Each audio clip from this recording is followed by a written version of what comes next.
So today I'm gonna see about setting this up, trying to, not setting it up, I don't know, maybe. We're gonna change the strings up. And then I should probably intonate it after that. Yeah, I'm very tired, it's late. And so I'm gonna start with a little bit of brain sugar. Koala. Caramel Koala by Cadbury. These are great, they come from Australia. This one belongs to my lovely wife, but she let me have it. Never hurts to have a little brain sugar before you start a job like this.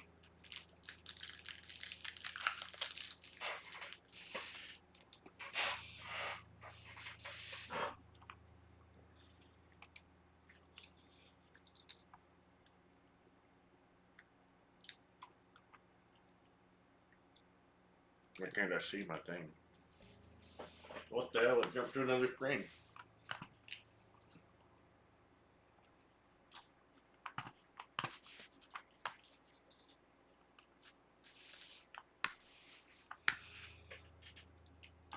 Doesn't do me much good if I can't see it.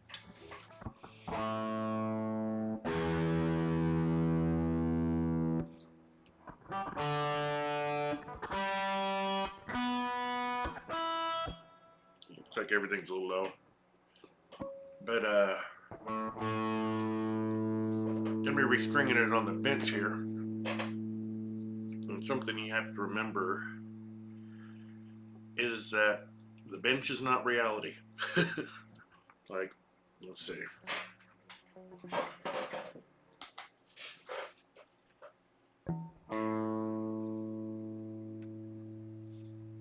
You tip this up. Oh look, it's in tune.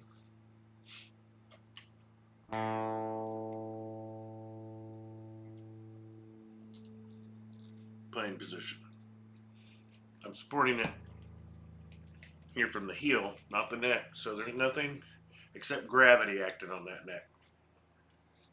Neck itself is well secured. It's just there's actually that much flex. See, the moral is you can't just set it up on the bench and then expect it to be perfect. But you do want to set it up as close to perfect as you can on the bench before making adjustments for actual playing.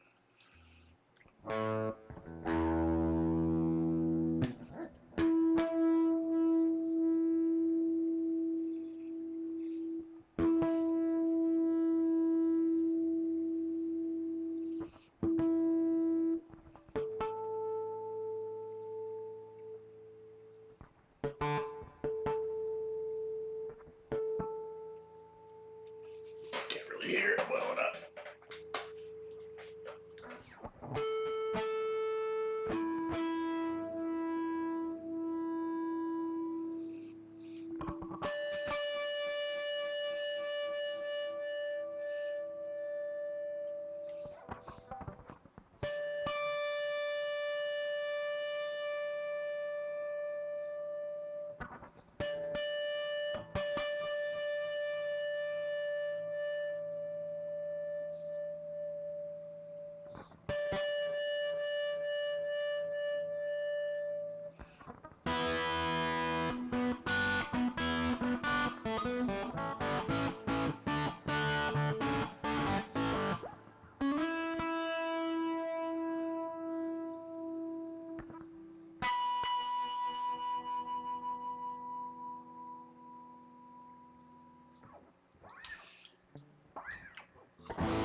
I was going to be putting on new strings, and I've never had these pickups in a guitar. I've never played this guitar until I built it a couple of days ago. And these strings are ones that were used takeoffs from 20 some years ago that I put on here just for setting it up. Kind of want to see if the new strings improve the sound. They should. So I'm just gonna play a couple of things here. Stuff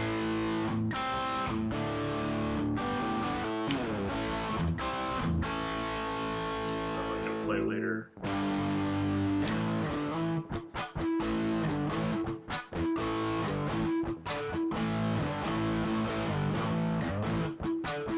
I'd expect more harmonics off of that.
Ah.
Tried about half volume.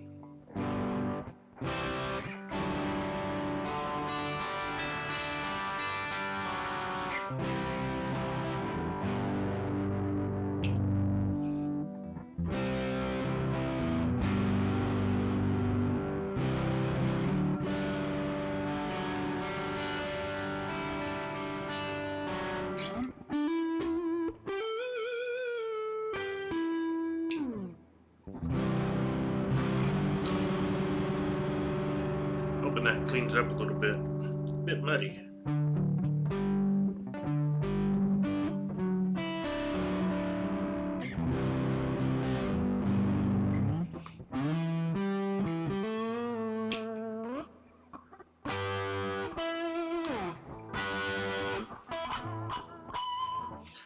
It's hard to get pick harmonics on this. I think it might be something to do with the very dead strings.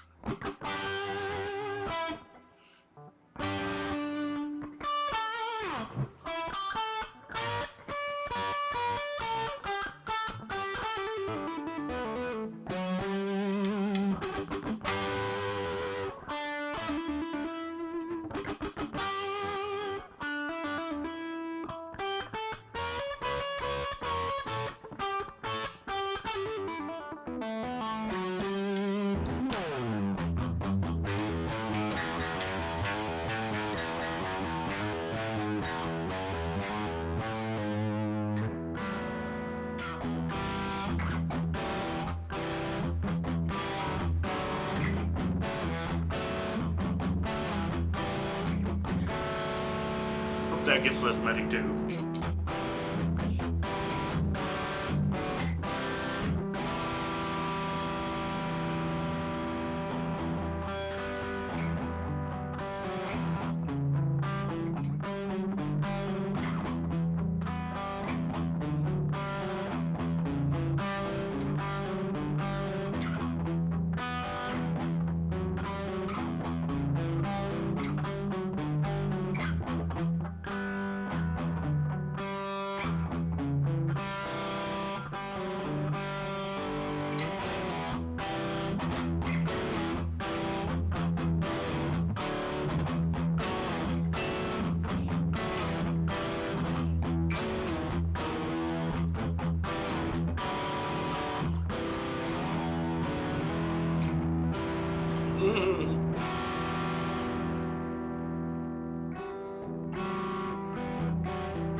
Hope that cleans up.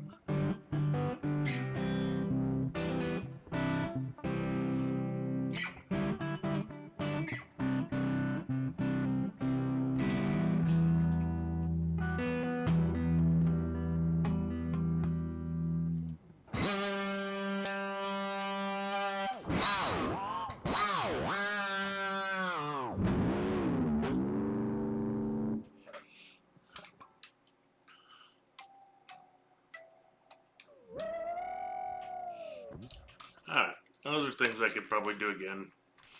So I'll see what they're like with the new strings. Let's get this out before I put it on the bench. I string up Floyd a bit different. I sort of string it up in reverse. Let me get this out of the way for a second.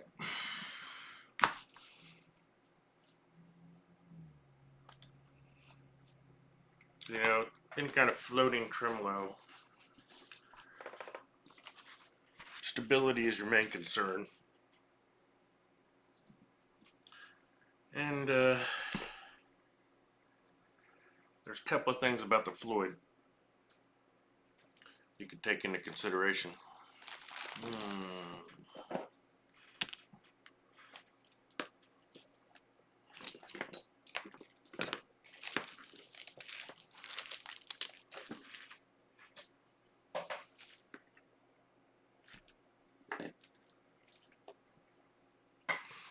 Look for a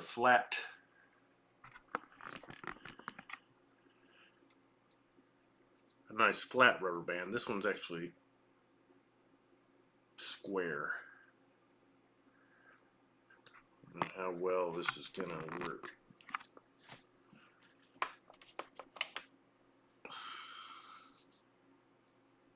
See if that helps with shadows.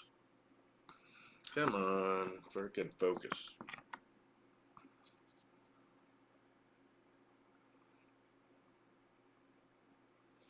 Not one to focus very well. I'm not sure how well it'll show up.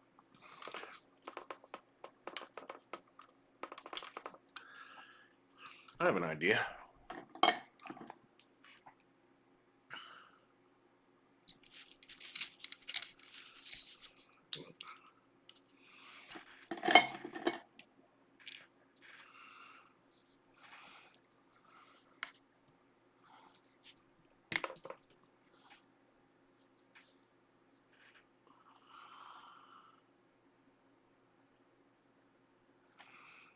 We're gonna make it show up a little better.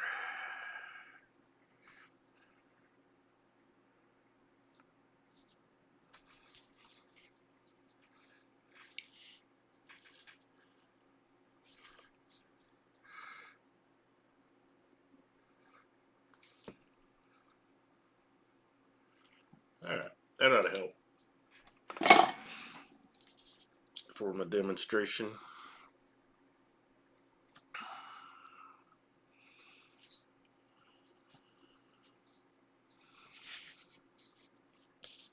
And see if it does what it's supposed to.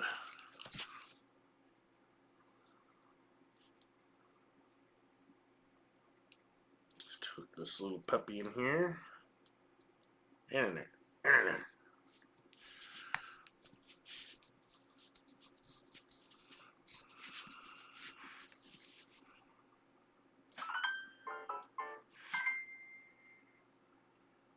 Alright. So you can maybe see that this one side is all black.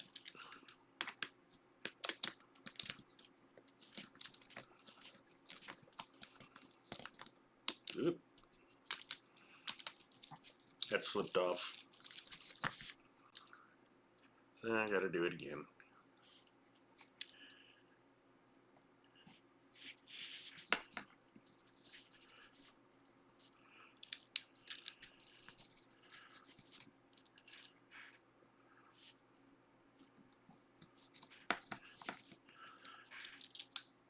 I didn't have a way to hard mount this, so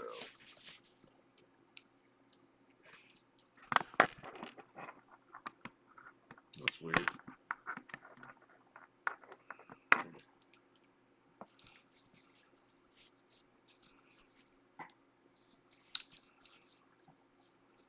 Okay, so it's all black, right? This other piece crossing in front is going to be a little confusing, but let's see. Oop.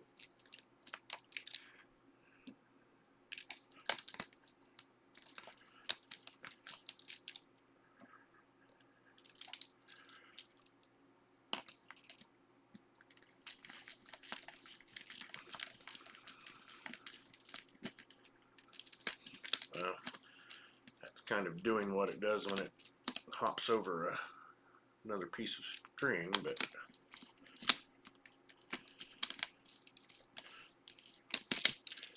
well, maybe something that is obvious is that things are happening. It's not just winding straight. Get that straight again.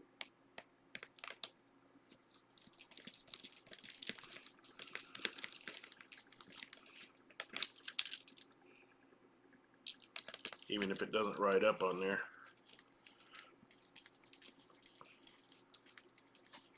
The farther I go, the more it twists until the black is back on top again. Black on each edge, but white in the middle. So,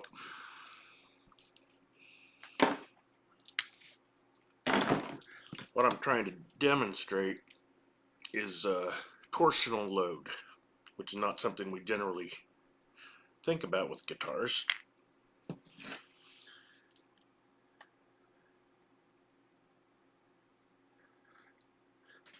But if you've ever had a tremolo and you've done pretty much everything you can think of and you're pretty sure you've triple checked and everything's right, but it's still like, well, we'll have like one or two strings that keeps being out of tune the next time you play after you set it down, or yeah, this may be part of that.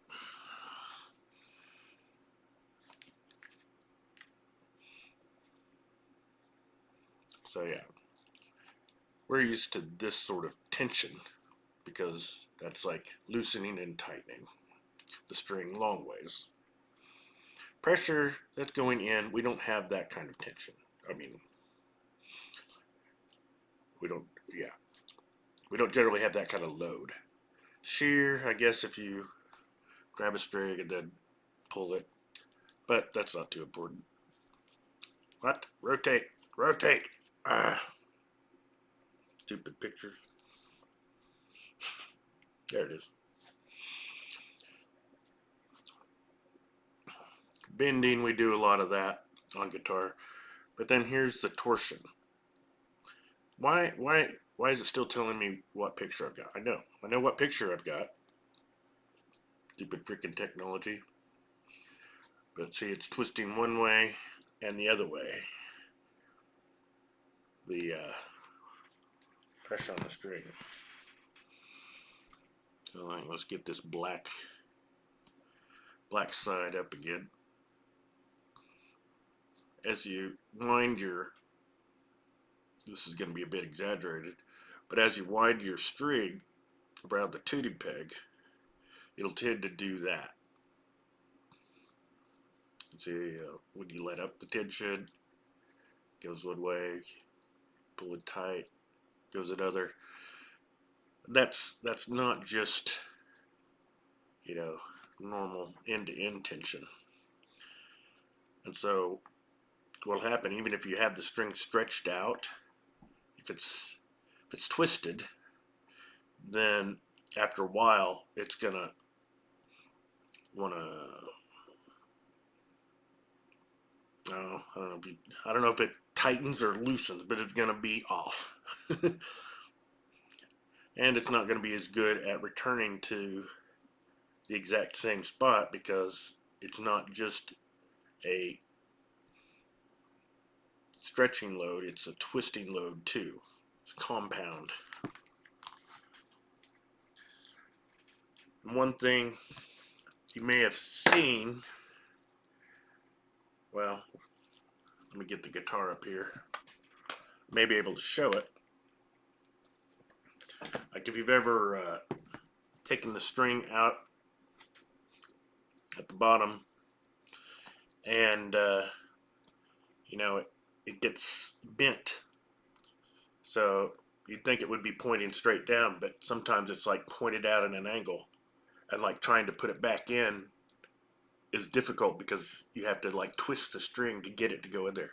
It's because it was twisted before when it was pulled taut, and now that you've released it here, it's gone to its, you know, straight position. So in that situation, if you want to retighten that, reinstall that string, you really want to clip off that bent piece and then insert it straight in, because then you won't have that twisted torsional load anymore.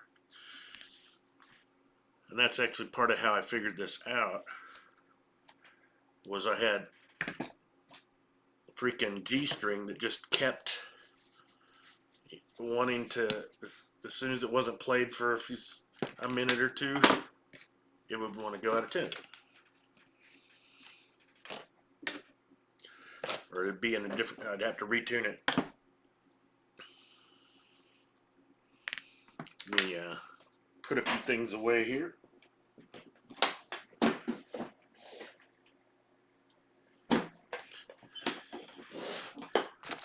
My demonstration items.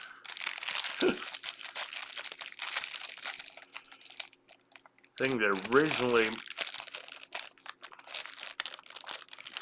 gave me a clue on this was a really old article from 30 some years ago.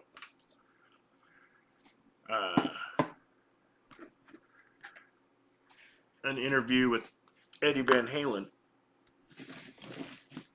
and he was talking about various things, and he talked about this rubber band effect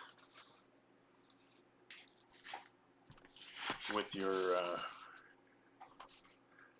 when you're tightening up your strings. This was from back before the Floyd was before he was using a Floyd, when Floyds didn't exist yet. And so he's using basically a normal Fender bridge, where your strings are fed through holes in the back, come up, and then get pulled tight. So to try and make the tremolo stay in tune better, what he would do is take a flathead screwdriver, because your the little ball ends have a slot in the ball for the string to ride in.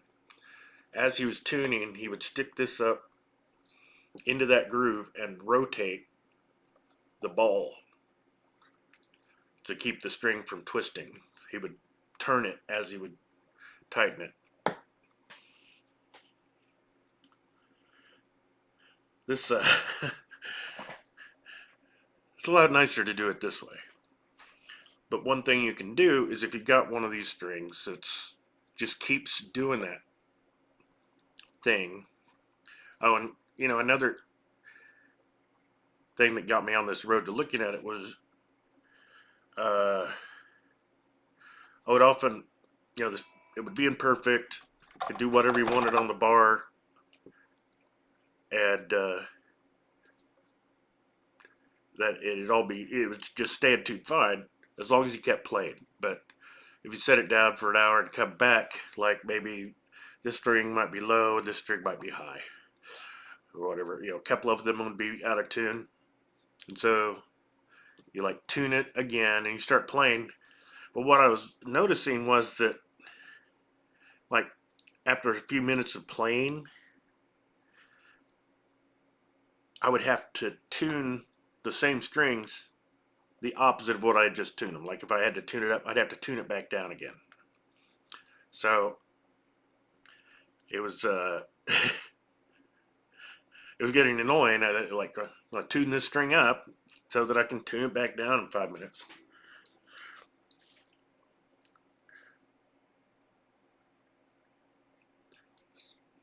So a lot of times I just like go crazy stretching the shit out of them before I play it, and a lot of times that would bring it in tune. But it's annoying to have to do that all the time. And on my Kramer Vintage, I had just one string that wanted to keep going out. The G kept giving me troubles. It's like, what the hell is it? So I thought I would test this theory. So I loosened the nut,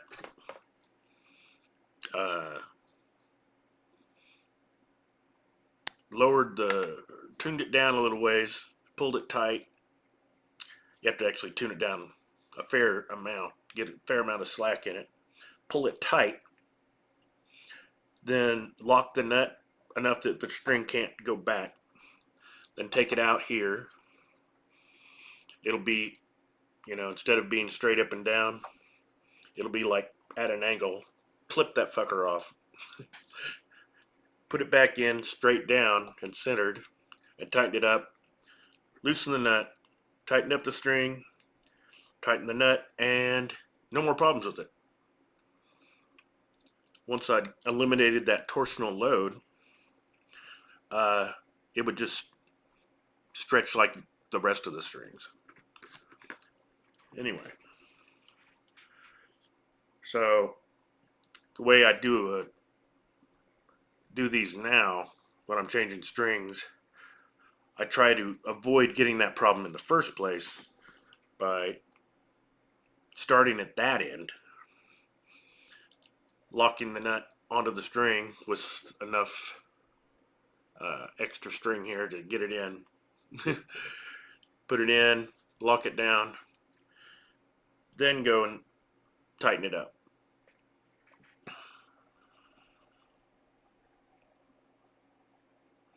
Tends to work better that way, but as long as you leave a little bit of like an extra couple of windings up there, if you have an issue with it, you can do it again.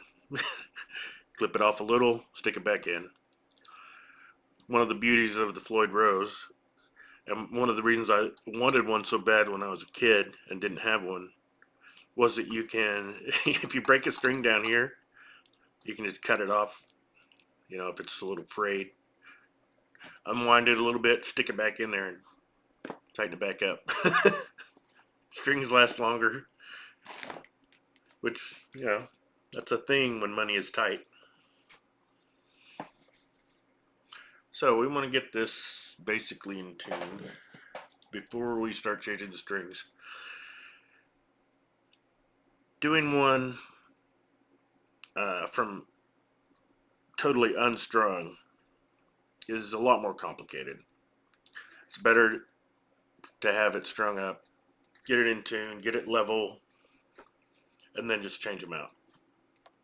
I'll get my thing back up.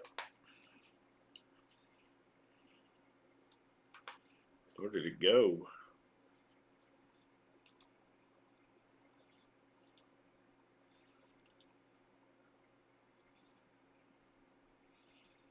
I have lost my tuner.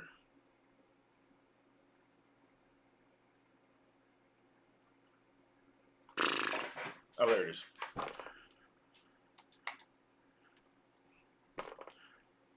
It claims I shut it down earlier. I don't think so. And of course it opened on the other screen again.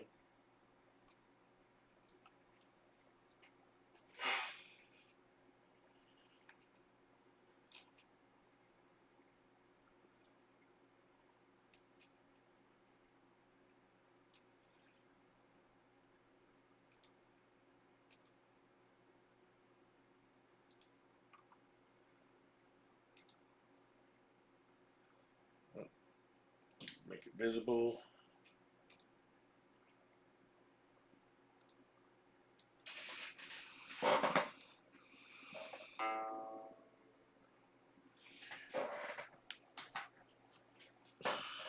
This tuner works a lot better if I don't have gain.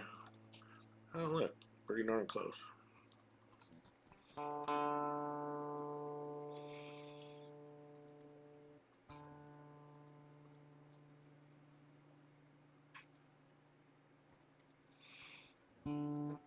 Ah.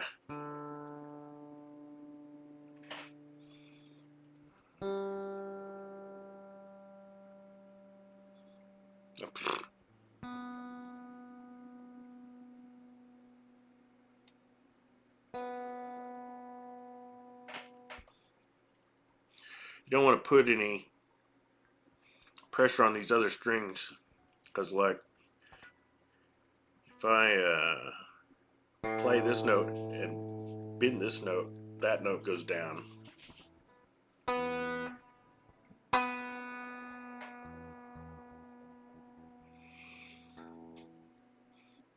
So I can actually change the pitch of this string by pushing down on these enough that it won't be perfectly tuned. I want to keep things as close to perfect as possible during the setup. Day to day, being a little off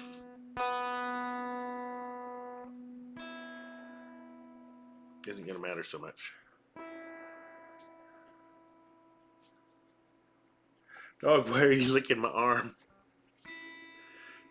Hello, what? What are you trying to tell me? Are you telling me you want me to scratch your butt?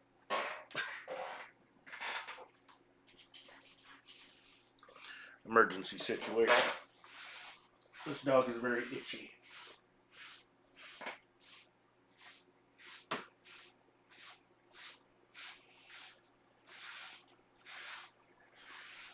Okay, I have scratched you sufficiently. Just trust me on that. That's all. What? What? What?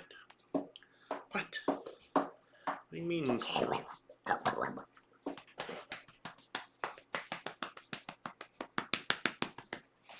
There you go. What? What do you want? What? Okay, I'll be back. I don't know what he wants. Maybe he'll show me. Show me. Tell me what you want. Show me.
I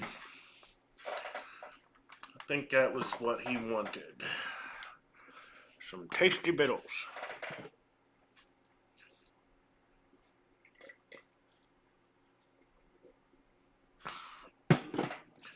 Usually Gypsy has them taken care of by now, but she's playing a game.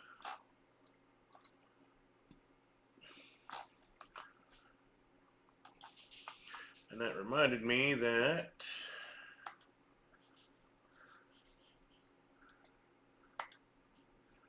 she's probably streaming, and I should be supportive and watch her, or at least have her on the tab.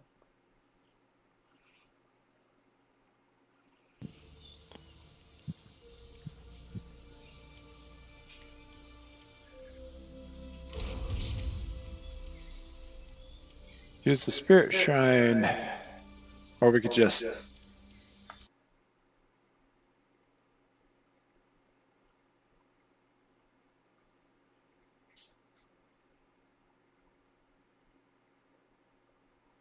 Oh my God, somebody's...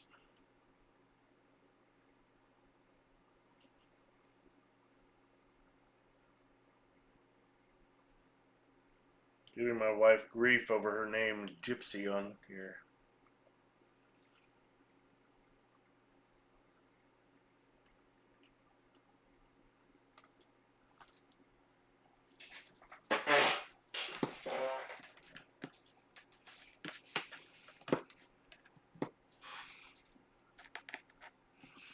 If they have more to say about it, then I think I'll let them know they can go somewhere else.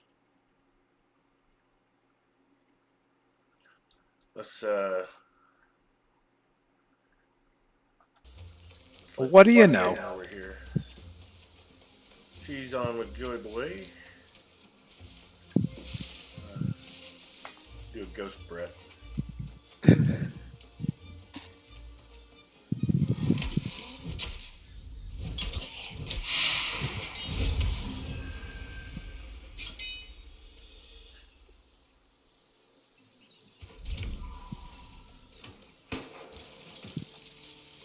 Hey, honey.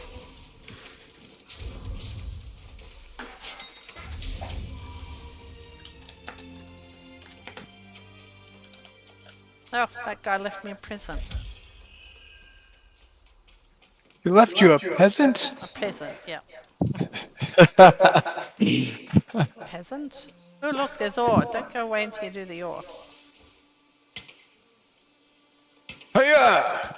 I took the little one so you can have the big one.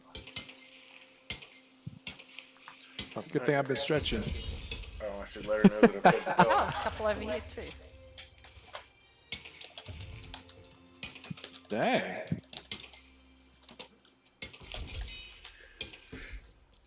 Food with a bit of cottage cheese. One can be salvaged, and that one. There's one up there. Oh, yep, go get it. I'm...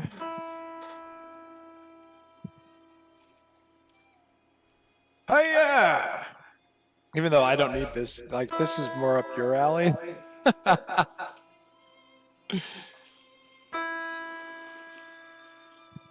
just doesn't want to go up, even though I'm pinning it up. I'm more of a seamstress than a blacksmith. Oh, you probably need some stuff. You don't know me. Oh, you can recall it in for nothing. I know, right? That's what I'd rather do. Yeah. Save that for other teleporting situations. I Let the highly dogs try food recommend. and a bit of cottage cheese. Oh, I forgot to feed the dogs. Oh my god. Oh, Oh, look at you. is it that time of night? Do you want to eat? Do I need to feed you at 8:19 at night?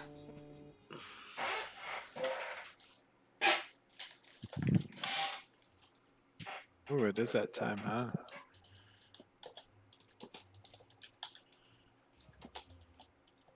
I got me my I'm still playing games dinner solution in my fridge.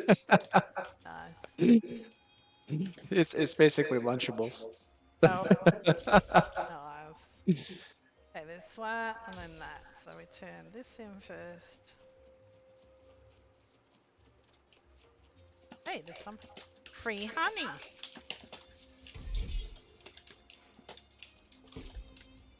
I like free honey.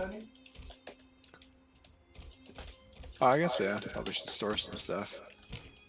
That's I'm gonna store this. I'm gonna store this. We forgot This. to make food tonight. That. This. I'm gonna announce it every time I store something. okay. Oh, there's 90. Okay. So see down the bottom it says Monarch's Bluff here. Uh-huh. You drop that down, you can go into any other town that you've been to and actually transfer stuff from and to. Oh, that's nice. Yeah. Come on. What the heck? You did something. You're crazy. I pressed F. You've lost your mind. Okay, something if I get hungry, I can have just a bologna sandwich. Okay, sounds good. Baloney. Get it? Yeah, bologna. I got pruning shears. What is it, a great sword? No, just a regular sword. I actually prefer them to go a little bit sharp when they're plucked as opposed to flat, but 1 iron ingot and 25 cents. Oh, yeah.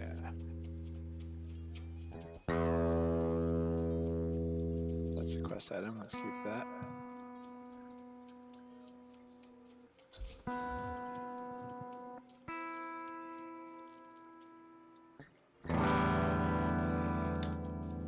I think that'd be fine. Looking good. There we Oh, go. I gotta put my brace back on. Took a lot off my plate. Exactly. So I would ask you. Yes, I must hand. Let's talk to you, lady. Oh, yeah. We'll post to chat. What's the Don't fucking... need that, so we'll just Oh, get rid of it. All right. freaking And spammer tried to post to my lady's catch up with you and report the news. chat. Automod caught it.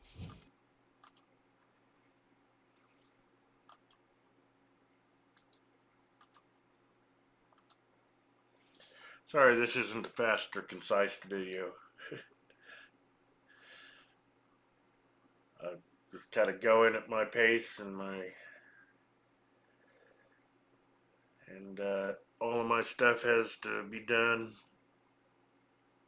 at the mercy of my issues and ADHD and this and that, memory issues, etc. So I just kind of have to go how I can, or not go at all.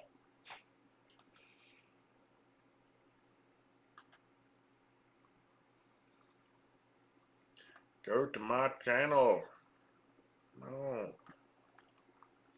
Make sure I'm not getting any spam bots in here. I'm not getting any spam bots in here. I'm not getting any spam bots in here. Alright.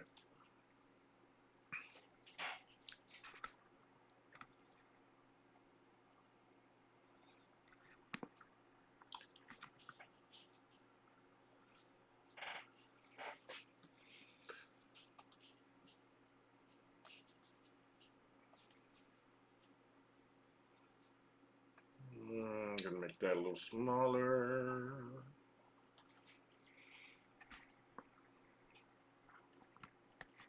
A little bit more of the fluid. Gotta put this brace back on. So man, we just moved to this house recently, and we're not done moving yet. And part of the problem is it needed a lot of kind of fix up work. and needed to do some walls and floors in my room. And what was I talking about?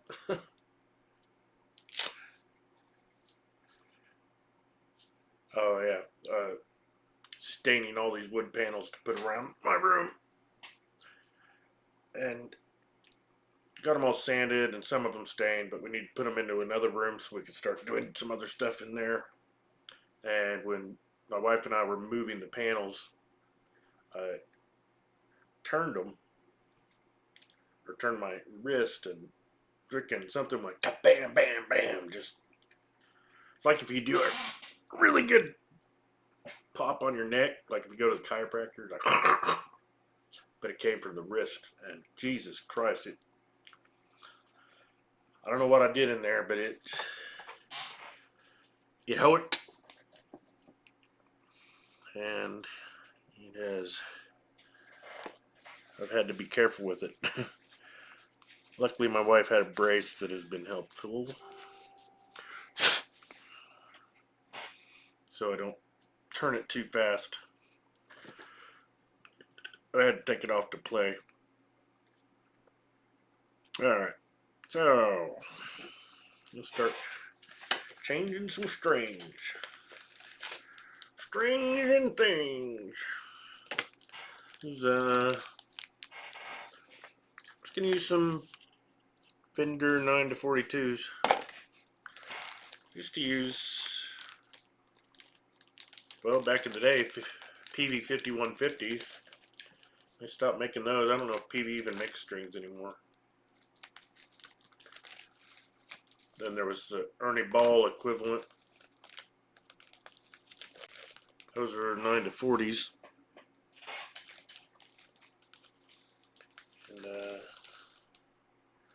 And yeah, when they started doing the 9-42s, I was like, yeah, I wouldn't mind just a little bit more heaviness off the E.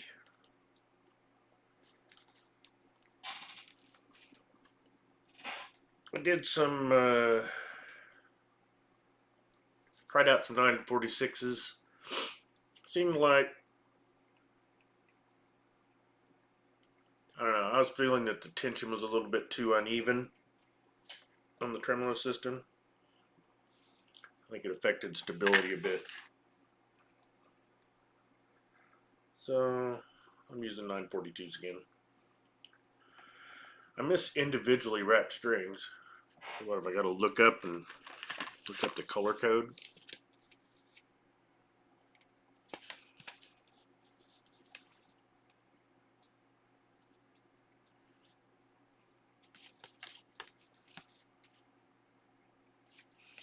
I thought it said on the packaging like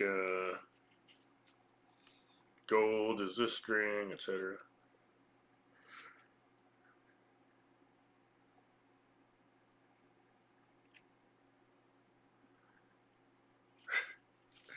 Has the sizes, but it doesn't have the color code.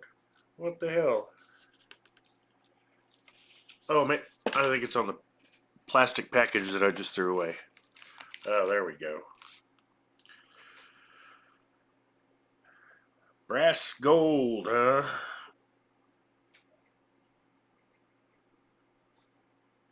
Yes, that's our heavy.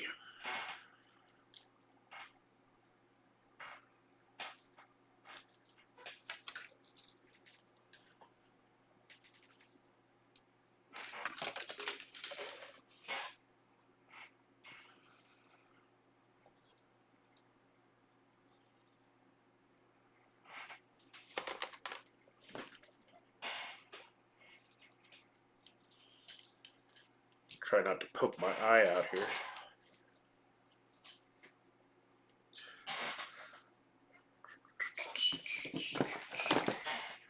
Got a Floyd. I recommend getting some of these wrenches. Come on, focus. I don't know the magic of getting this to focus right. They're $2.56. They have them on Amazon. I think they come two to a package, and they're not too expensive. But like, they'll do these in your nut. One nice thing about them, this is actually what one of Eddie Van Halen's techs uses. I watched a video and it's like, okay. If you like turn it till it's got a little bit of a flex to it, that's enough. You don't need to turn it anymore. Because you don't want to over tighten these things. They can break, they can wear out. You can break your little pieces in here. So yeah, just go till it feels tight, and then give it, when it's not moving anymore, when you give it just a little bit of a flex, they're good to go. Having the long wrench makes it easier to get out here too. Another thing, if you're using a tremolo, if I can find it.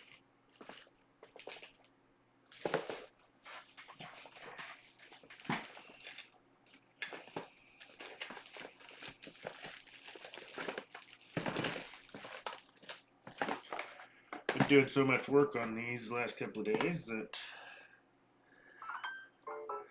things are a bit chaotic. Now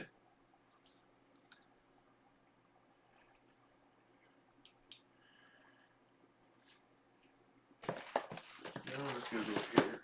There.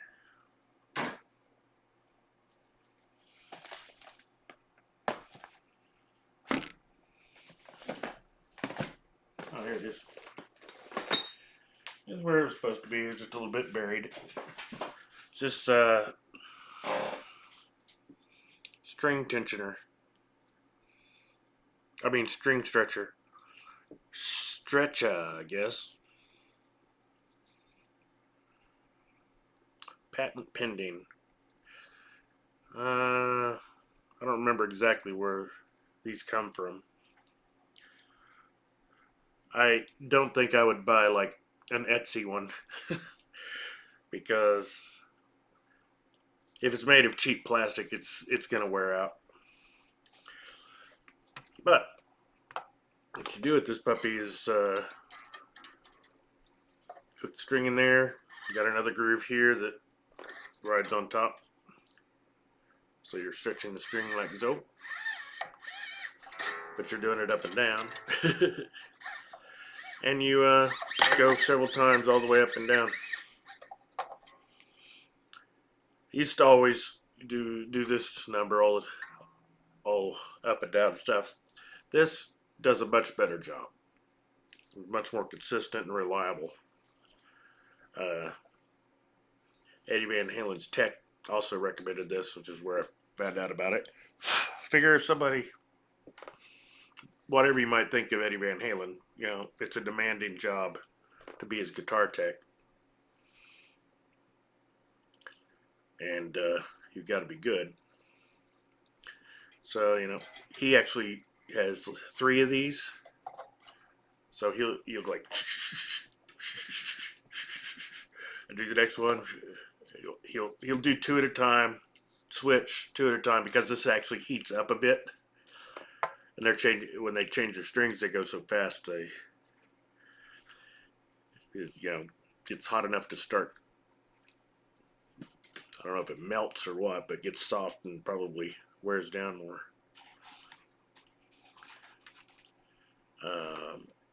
But yeah, I watched a video where a guy was testing gadgets, and he said the most ridiculous thing. He was like, he tested one of these. I imagine it was a cheap, junky one, but seemed to still do the job. But he stretched it, played it, it's okay. And he's like, well, I'm against anything that takes away from your play time, your practice time. I should say practice time, not play time. But any time that you could be playing and practicing.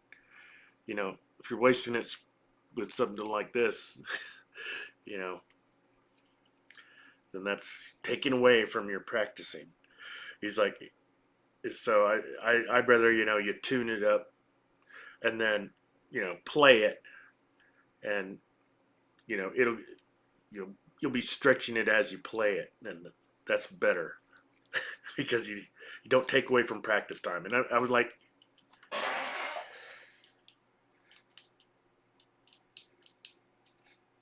if you're out of tune, how the frick do you practice? You're practicing like, oh, retune, oh, out of tune, oh, got a tune. What kind of valuable practice time is that? It's ridiculous. So he like destroyed it because it took away from practice time. But if you don't get it, Floyd, good and the strings good and stretched, you'll just keep having issues. You need to get that done right when you put the strings on. All right, I need to take this one off. So let us go to this end.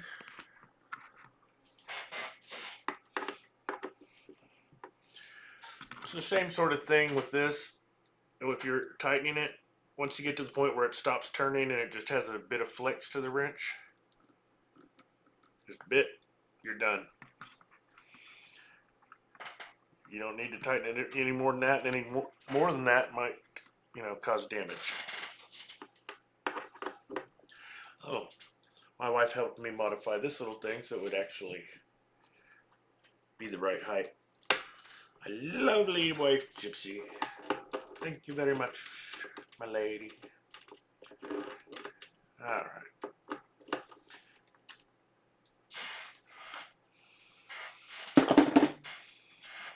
Well, I'm going to go ahead and lower the tension on this.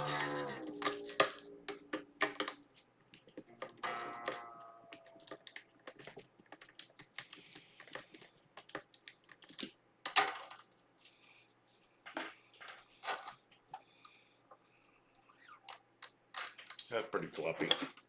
Should be able to take it off here. Take it off here now.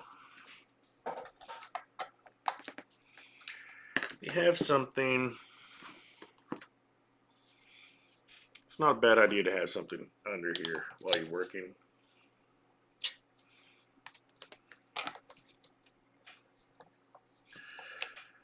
I used to have a nice piece of aluminum that was just the right height.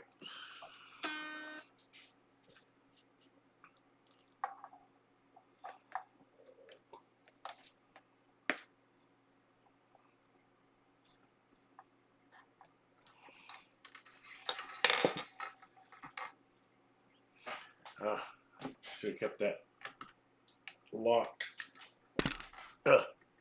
Sorry, bumped the camera.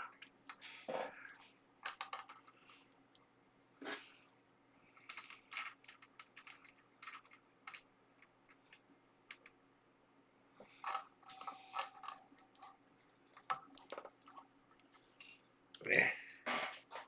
Come on, baby. Okay. What I wanted to show was the thing I was talking about earlier.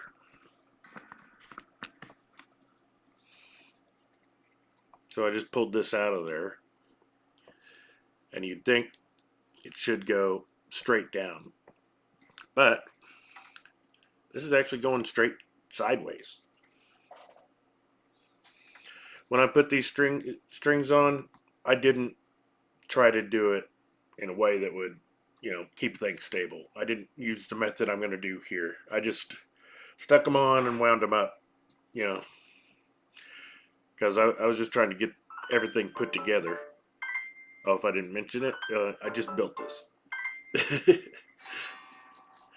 Anyway, so should be like that, but it's like that. So if you were having troubles keeping this string in tune, loosen the nut, pull the string down a ways, tighten the nut, keep the string stable, then clip off where it's bent and stick it straight back down in. Then loosen your nut and tighten it back up. It's still going to, potentially put a bit of torsional load on it, but not nearly as much as if you wind from completely the beginning of things. Plus, the string's already been a bit stretched, and yeah, it's not as bad. Anyway, I just wanted to show that thing. You can see it on your own guitars. If I had dipped this a bunch and loosened it, I would have never undone the nut, but yeah.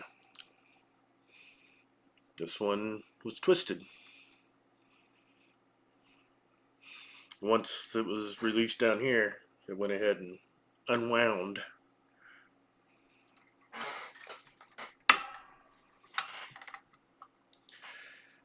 You really want that from the bridge, the fulcrum where it pivots to your thing. You want that as straight and nice as possible.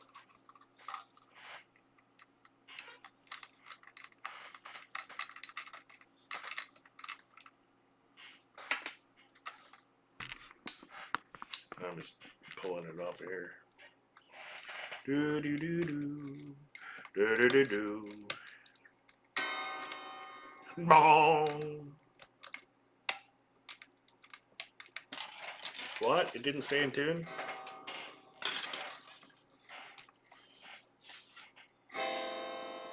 No, it didn't. I have a tremolo stabilizer in here, but it's not that good. Now I'm actually gonna actually keep this set of strings because I'm gonna be building a couple of more guitars in the near future. And I'll use this same set of strings to set those guitars up as well. I mean, they'll do that job. GHS Boomers, they still make these things? Probably got these in, probably sometime in the 90s.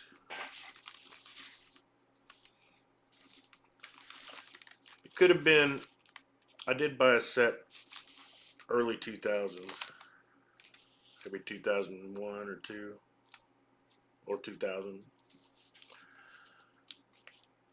But it's because they were out of everything else in 9s at the time.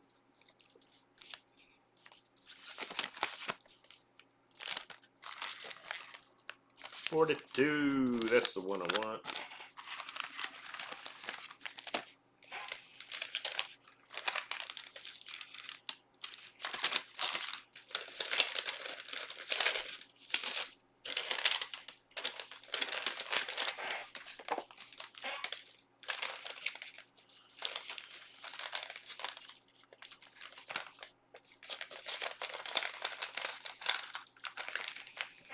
One knob.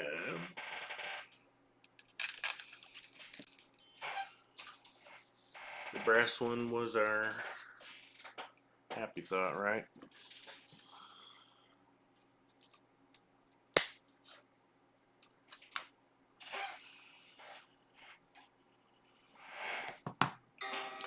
So that's the part I just clipped.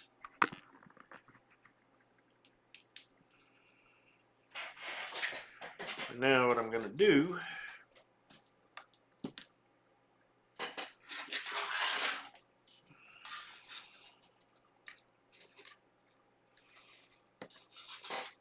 put that through there. I always go once over the top and then go down so that it kind of locks the end in place.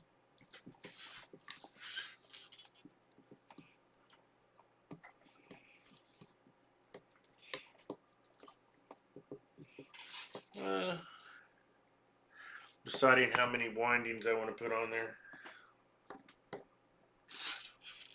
Kind of like to have a couple so that if it breaks, I can unwind it.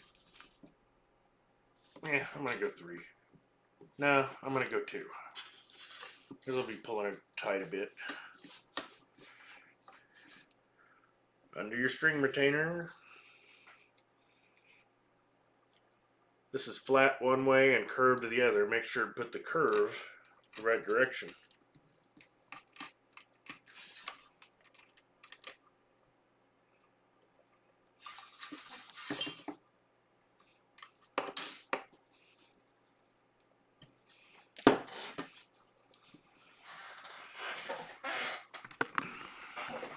I've locked it down so it won't go traveling on me.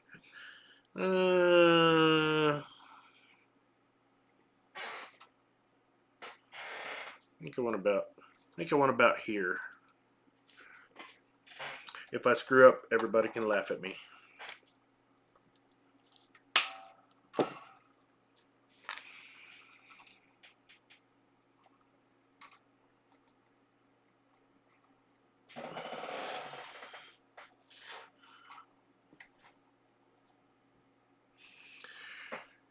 If you have one of the older style Floyds that have, I don't have a free saddle at the moment, but older Floyds, this black piece can, there's a cup at the bottom. The black piece could slide clear through if that cup got lost. These, the hole is smaller at the bottom, so these can't fall out.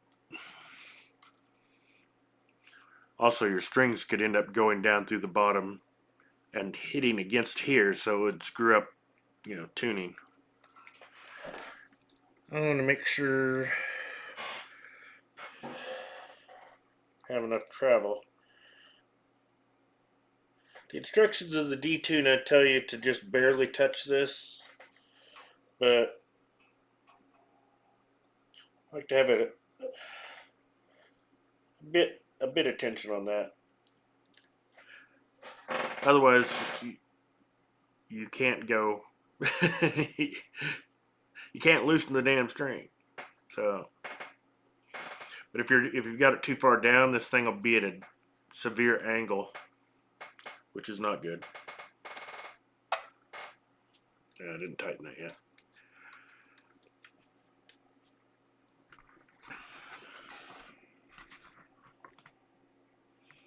I'm not sure how well this can be seen.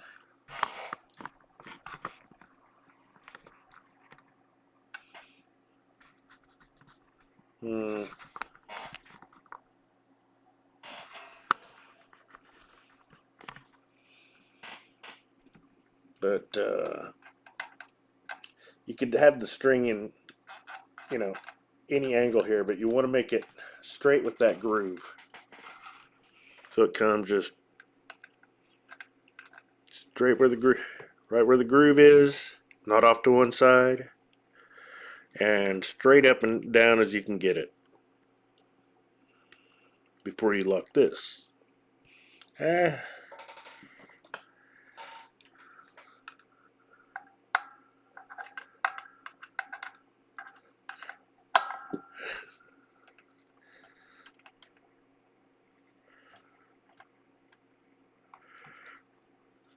If it's not straight up and down with the bottom of the groove, if it's off to one side, then when you dip the tremolo, it's gonna be weird. It's not gonna work well. It's gonna be more likely to go back out of tune.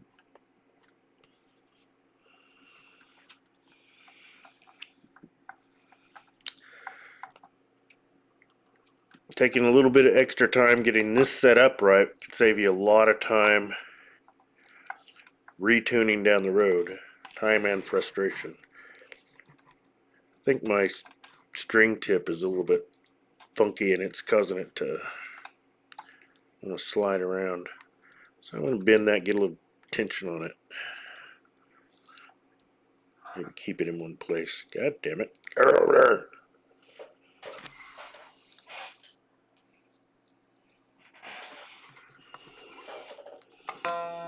Okay. Okay. Part of the issue was the angle I was looking at it at. Okay, so this has a little bit of twist to it. That's plenty. I give it a bit of a tip there to get it bent right at that part. If you just tighten it without doing that, it can have some weird tension stuff in there. Wouldn't hurt to push that sucker down in there a little. Yeah. I think I actually made this string too long. We'll see. I haven't done this in a while.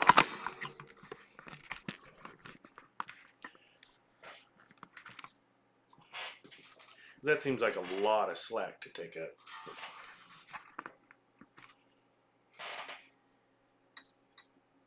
Yeah, that's too much slack. It's gonna be like 3 or 4 winds, and that's too much. Yeah,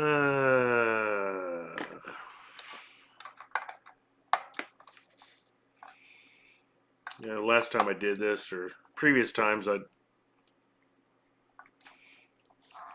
worked out how long to make the string.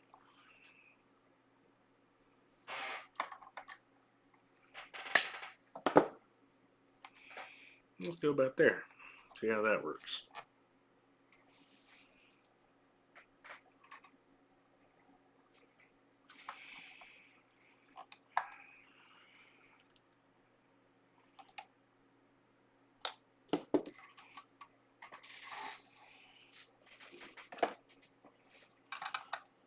Flathead screwdriver. Where's a flathead?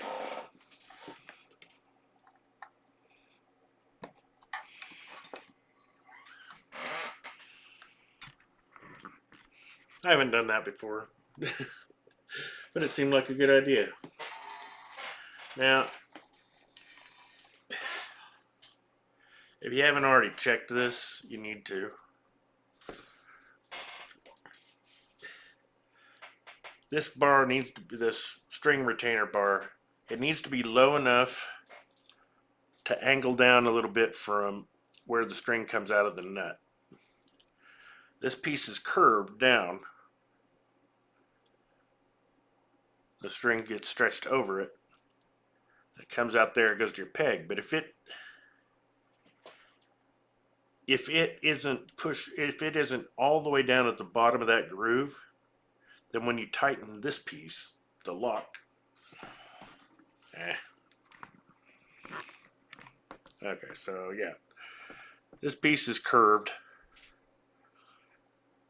and yeah, if it's not all the way down in the bottom of that groove, then when you tighten this lock plate down, it'll push the string down, which will cause this to go sharp. If you ever had a guitar that, you have it in tune, but then when you lock the nut, it goes sharp, that's generally why. So you need to have that low enough that it forces it down a bit. Otherwise, you're going to have tuning issues right off the bat.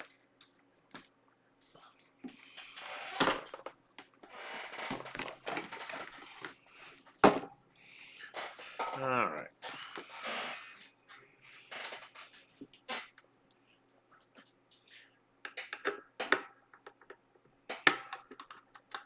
I'm loosen that. Had a bit of play up there. And I think this is going to be way too freaking long.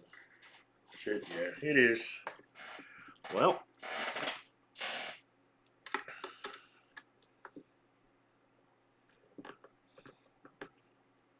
Learn from my mistakes.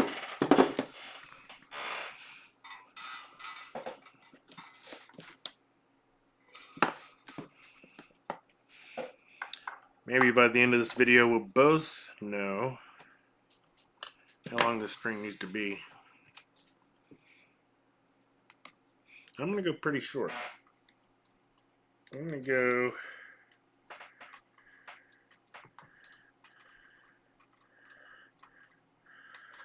I'm going to go to the back of this piece there.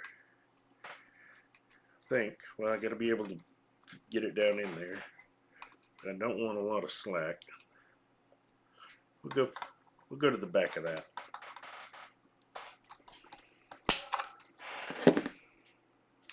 Since I already have a couple of windings up there, if I've got it too short, I can unlock the nut and feed it.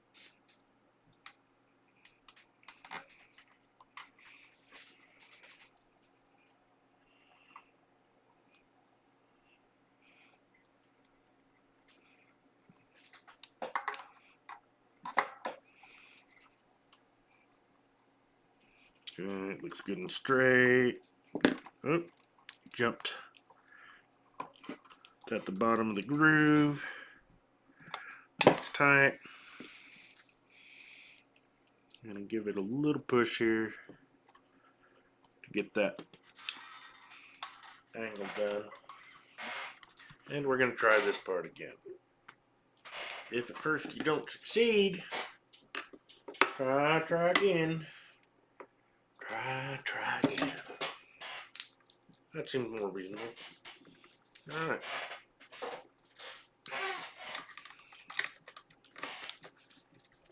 You want to keep some tension on this as you're winding it up so that it doesn't end up with looseness in the windings up here.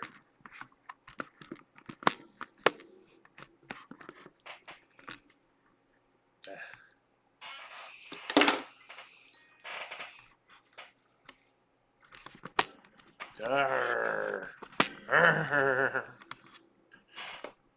Now where's the headstock? God damn it. Ugh.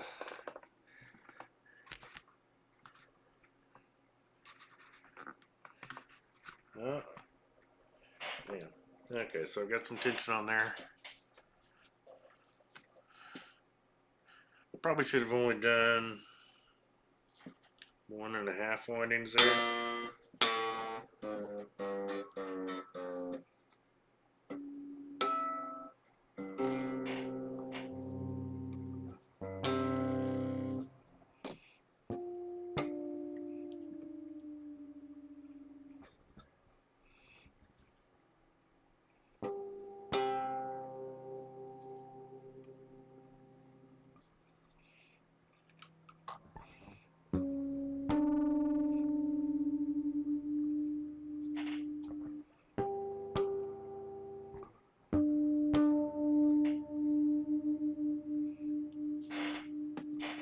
Not gonna worry about tuning it quite yet because I haven't stretched it yet.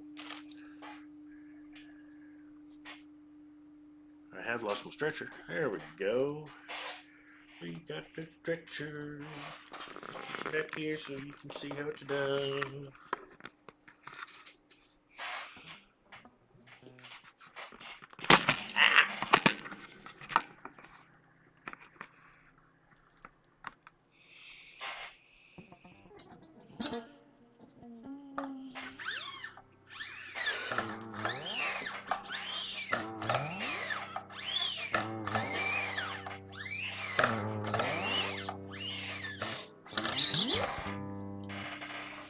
I think that'll do it.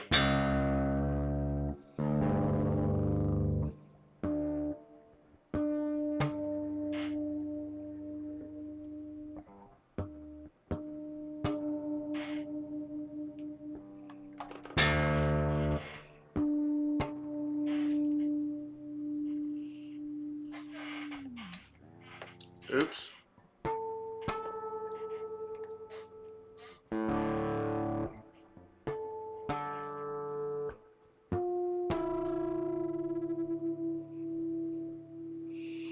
I still had this underneath the tremolo, which was bringing it up.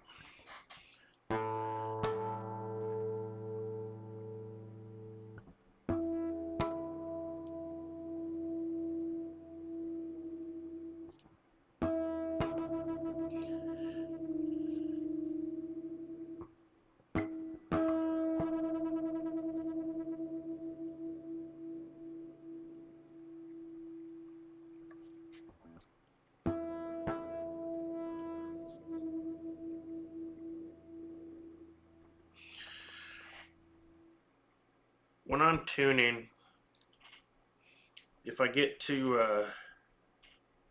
high, then I take it down a little too low and bring it back up to pitch, because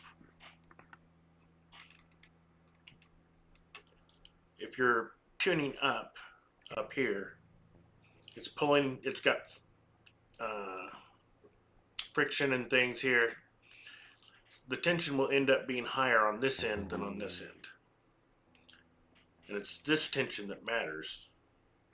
As soon as we lock it, this tension won't matter anymore. So if this is, a little higher, it's not going to affect it when we use the tremolo. If we didn't have it locked and this tension was higher, then when we moved the bar, it would, or bent the note, it would slide around, and then the tensions would equalize between the two. So yeah, if you're getting ready to lock the nut, if you're too high, go low, then bring it back up.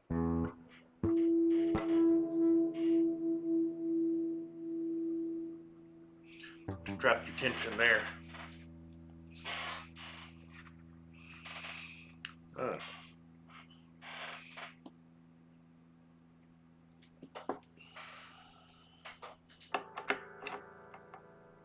I don't need to tighten that yet. I need to loosen it.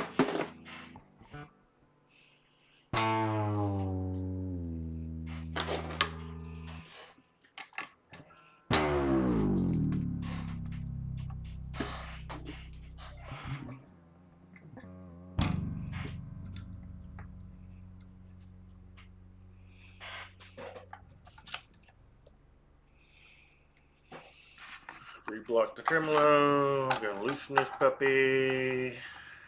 Have to get that out. Don't lose your block.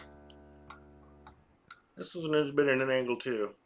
Not as much as the first one. So it was a little bit twisted.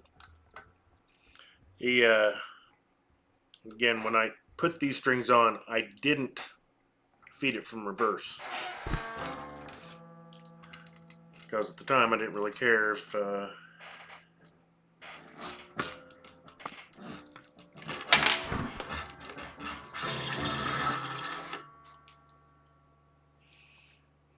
it stayed in tune well. I was just trying to get it basic setup, get the tremolo height set and all that stuff.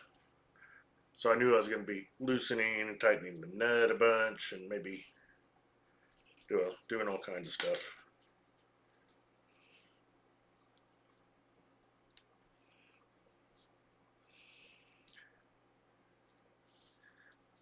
And I didn't really want to abuse the strings that much. Not a new set.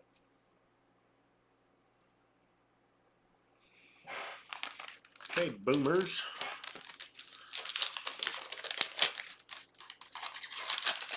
Save that for the next guitar setup,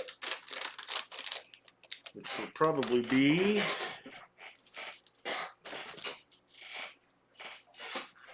this Focus 2000 that I got. I think I got it in the early 90s. It's probably I think it's an 86. I can't remember why I believe that. I'm going to take a moment though, because I just got reminded. When you're working on guitars, you kind of want to have something to protect the finish. I had a bunch of these things I got at a garage sale. I kind of throw them down and put the guitar on it. And they work really well. But I don't remember what store it was. I don't know if it was Ross, whatever, or Walmart or what. But these seemed like the same stuff. So I got them. And they are not. I started working on this guitar. This has been splattered now because I was doing some polishing. But you can see this hole.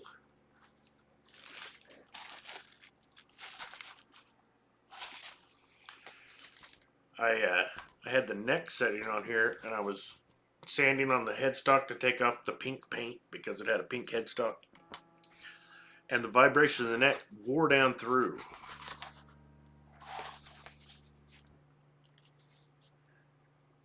Then I was like, okay, well, that's not good. But then I used it again. I was doing something that had a bit of vibration or something, and made the guitar black. So yeah,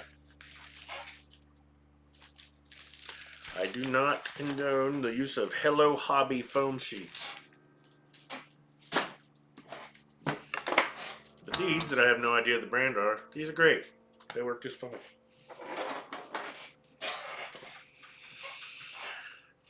Okay, next string.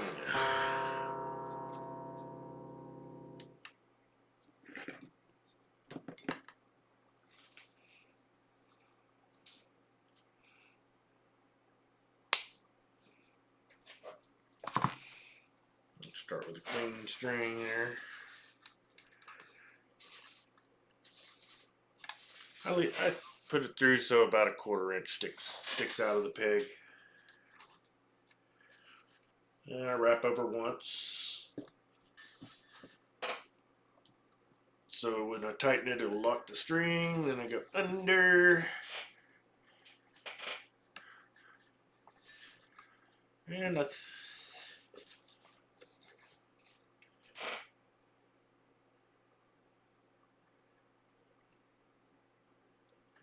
just do 2. I think I'm just going to do 2 windings. Got to go under the bar.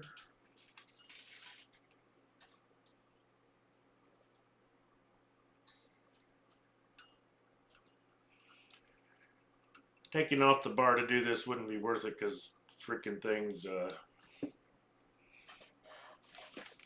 screws tend to strip out.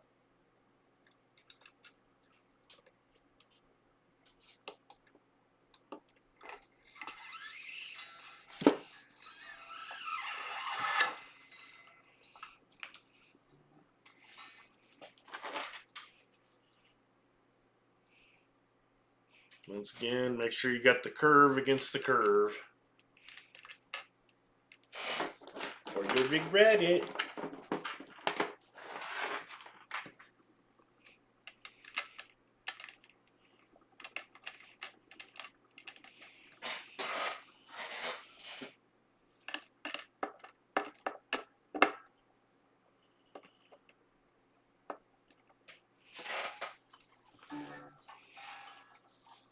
Pull it tight, but don't bend the string too much, because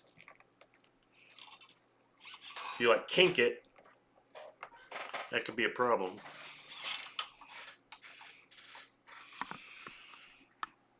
I think I'm gonna cut it the same place I did the last one. Just right at the bottom of that. Bam.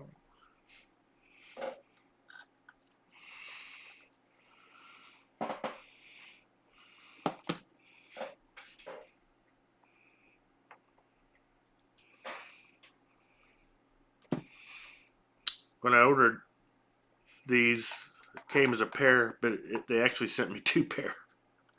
I've actually got 4 of them. Oh, that shifted a little.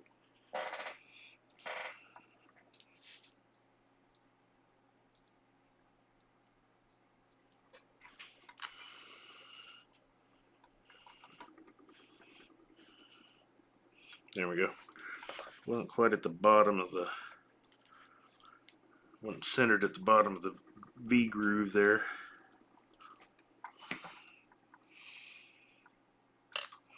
And the more attention to detail you do here, the less headaches you'll have later on.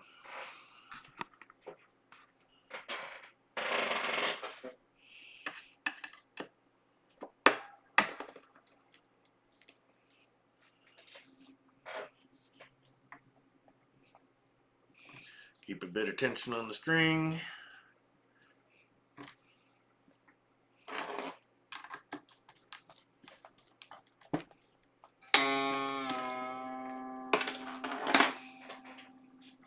Take out my block that's under the tremolo.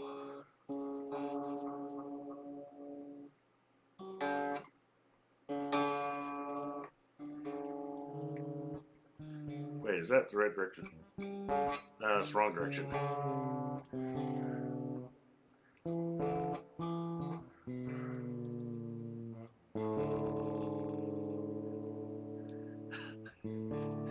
I went way too high to start with.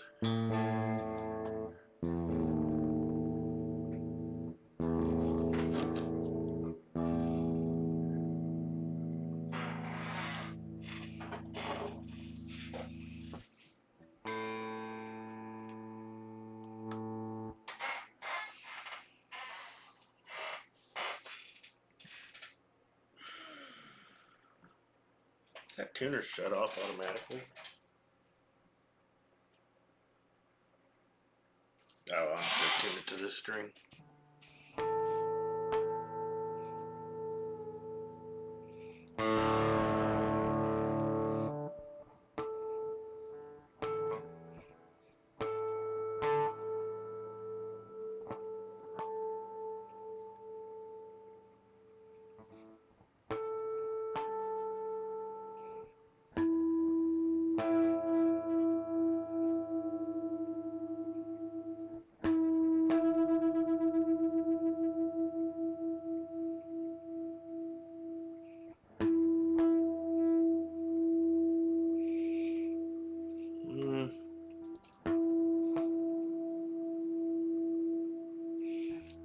Actually, do I want to? Oh, I haven't stretched that yet. Faux pas, stretch the string.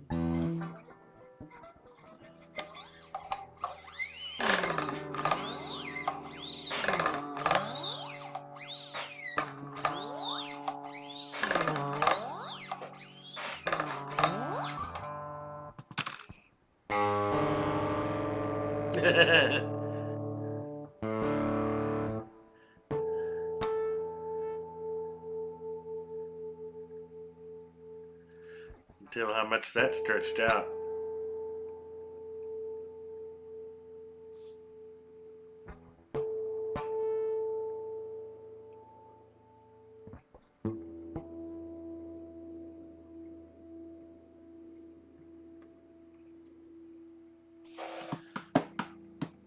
So I got this detune on it.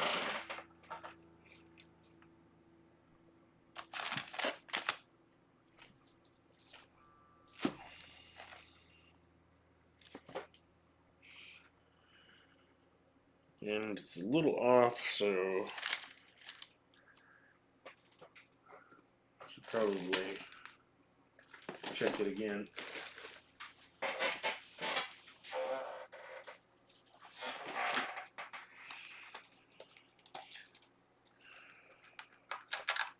Tiny little thing. If you put a detune on for the first time, or if you've never, or if you have a problem with it being down too far, like because it tips a bit,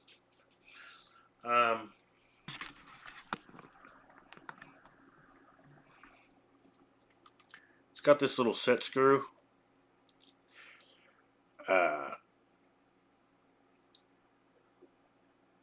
You want to back that out a bit, and then have this pushed down against the string retaining screw there, and screw that in until it just touches that before you start your initial setup. This one I didn't check it, and I didn't do that, and when I installed it the first time, it was like down at an angle like that before I ever even started adjusting it, and it ended up really super sharp down angle. Then it dawned on me, oh, I never checked that. Okay, stabilize the bridge, remove the locking screw, place it with one of the two things, lock the E string in place with the detune in the out position. So it's out, it's barely touched, but you don't want it to actually be pushing down at all. Okay.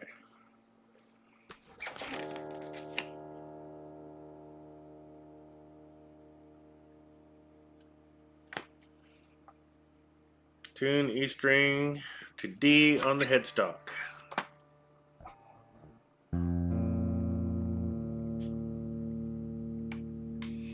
I'm just going to use the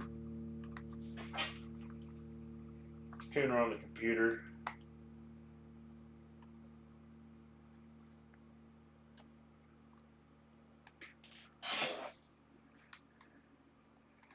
You can put your finger on the 2nd fret.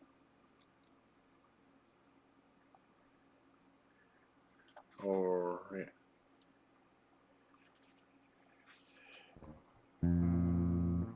Or wait a minute. You can tune it to the 7th fret instead of the 5th, but I can just do that.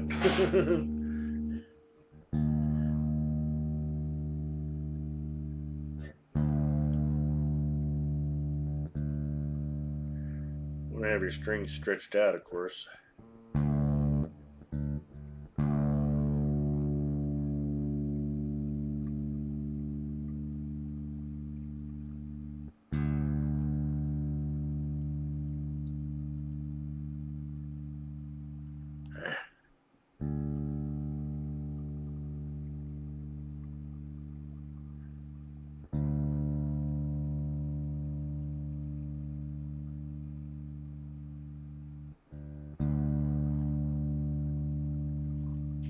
Alright.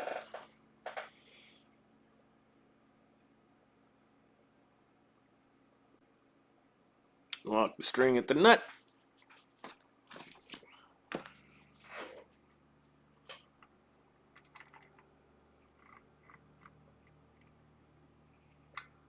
My A baby off now.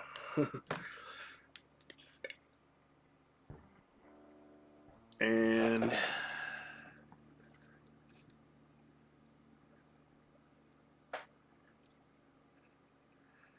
push in the D tuner. It's usually easier if you loosen the string tension first. Make sure it goes all the way forward. And tune to the E with the fine tuner thing.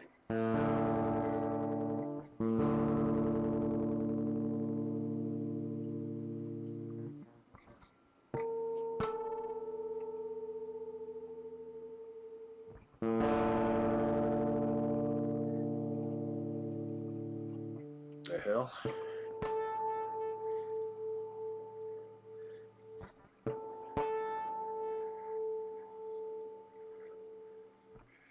A string went pretty far off there.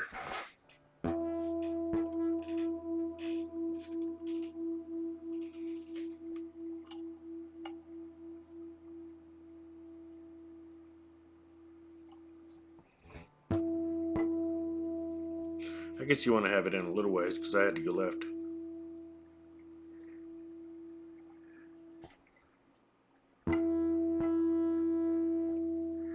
Maybe I should tune to E according to the tuner since I've got it here.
I'm gonna have some tension on there.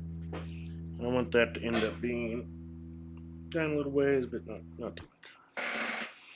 By the way, after you stretch your strings, you generally want to have these about half up to give yourself some forward and backward movement.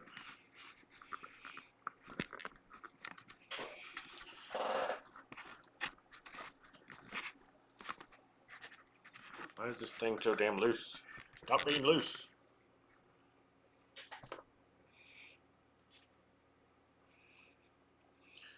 What am I doing? What am I doing? Putting this away for now. I'll probably have to check that again after getting everything else set up.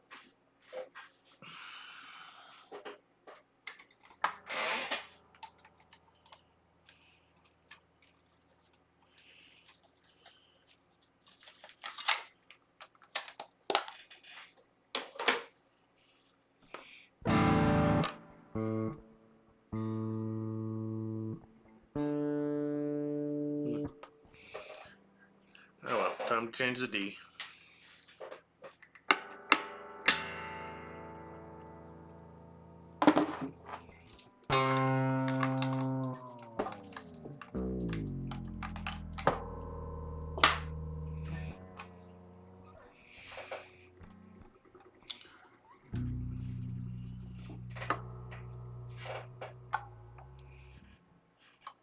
Wrong one.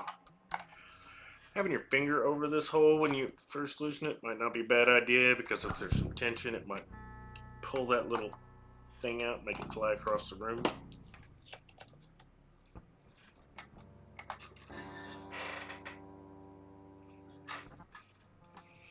Yeah, all these were torsionally loaded. Gonna pull that.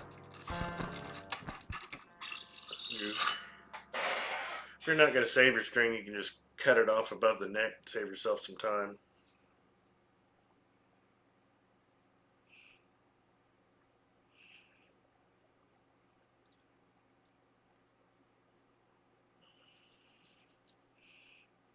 I don't usually save more than a couple of sets.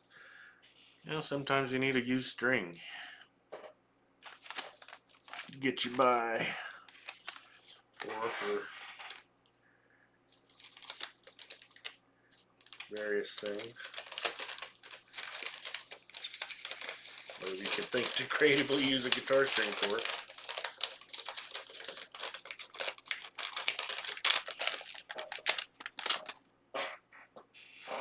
Okay, so we're up to the next set.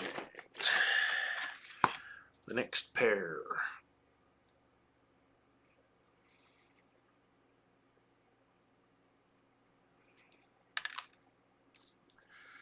I don't really have to check the guitar chart on this one, because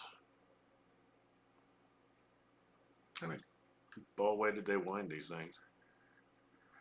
Because one of these has windings and one doesn't.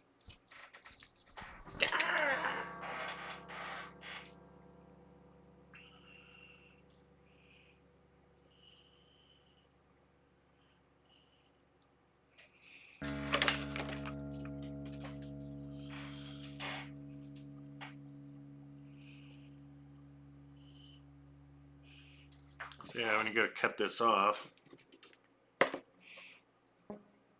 make sure you've gone past the point where there's no winding.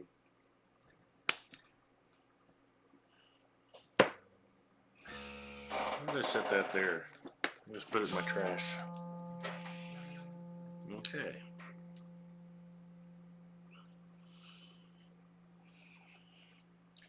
So,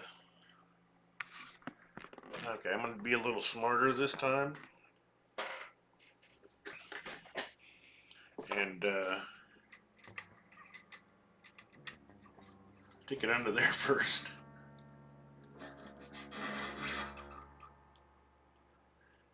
Put it through about 1/4 inch, kink that around, go over once.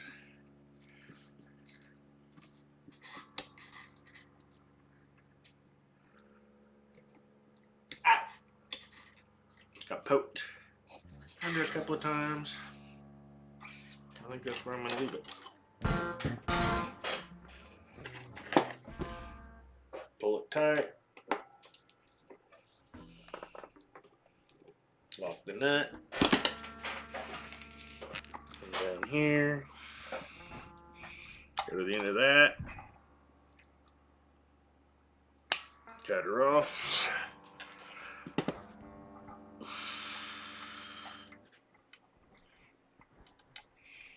Get her centered. I lost my little wrench. There it is.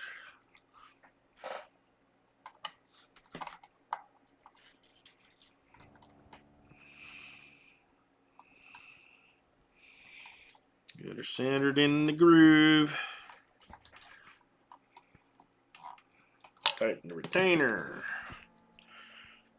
Gonna give that a little light push to help kink it.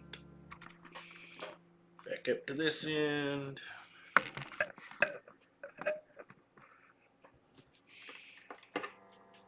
Get tension on the string. Loosen the nut.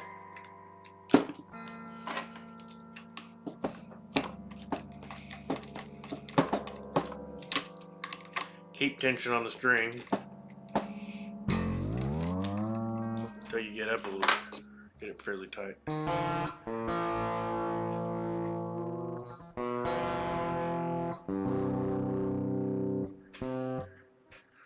Okay. Oops. Remove the block.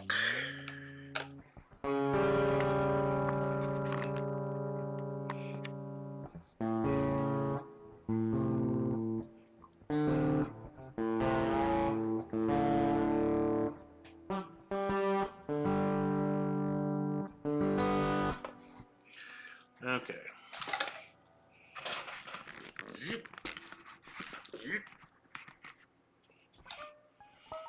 Stretching the string.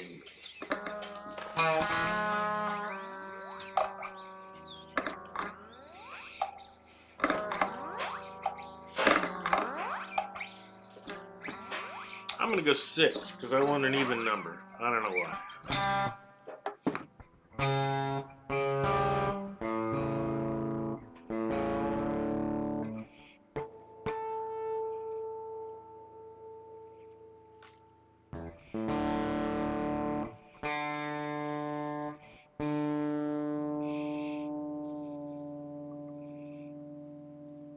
I need to tune them off.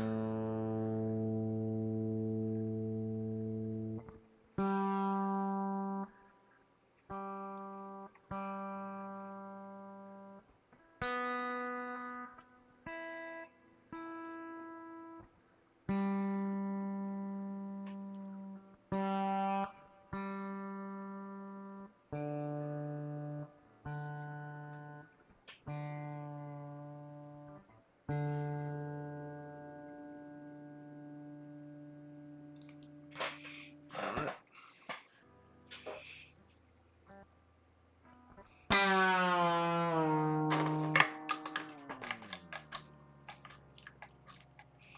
Next string.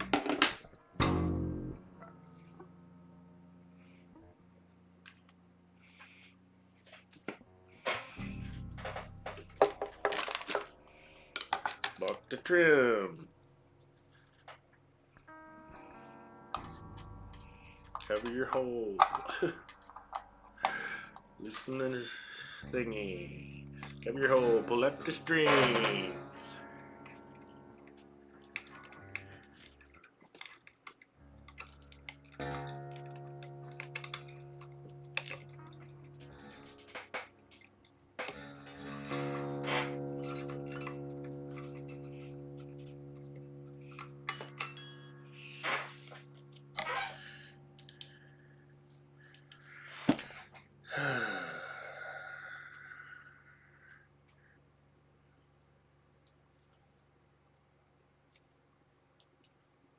Oopsie.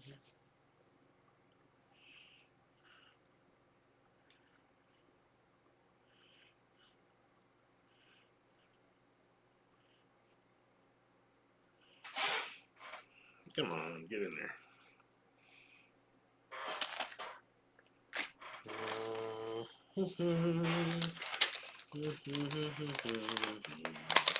Dun, dun, dun, dun, dun, dun.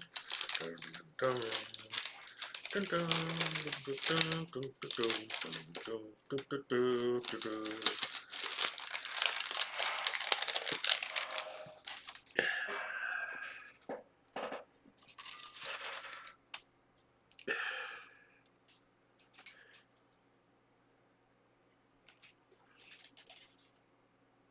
Doesn't really matter what end you start with.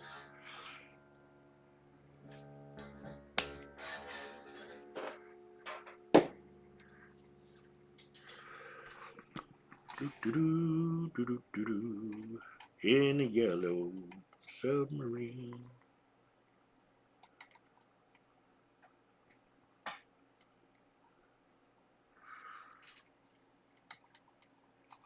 Tighten her up.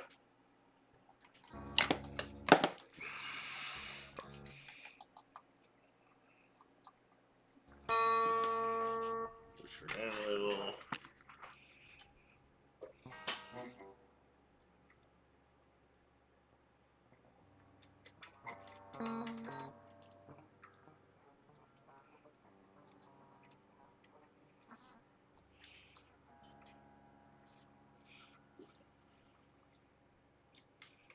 Okay, stick it through. Wind around a couple of times.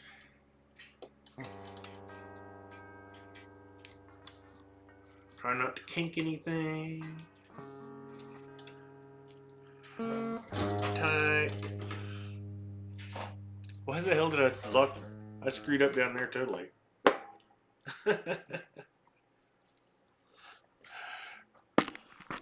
Why did I already lock this? The string is 10 miles long. Okay. So yeah, I forgot to go backwards. Cut it off about into there.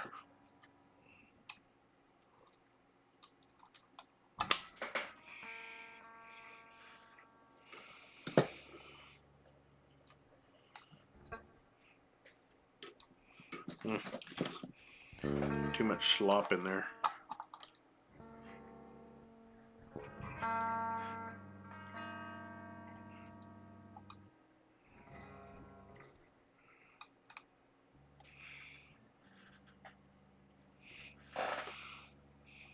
A little harder time getting that in there.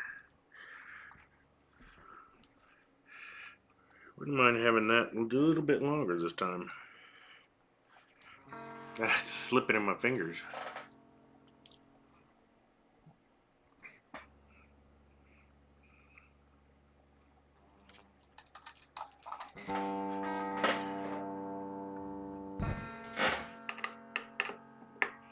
Actually gonna loosen this. Unwind it a bit. Make the string a little longer.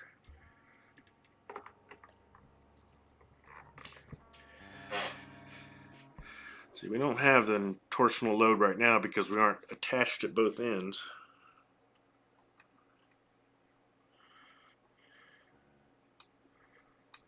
Is that really going all the way down? I don't think it is.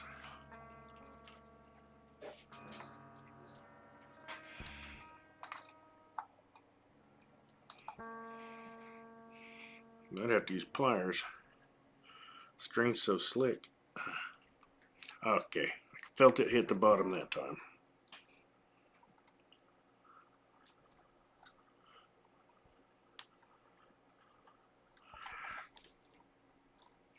Straight. A bit of kink, a little bit of tension on the string.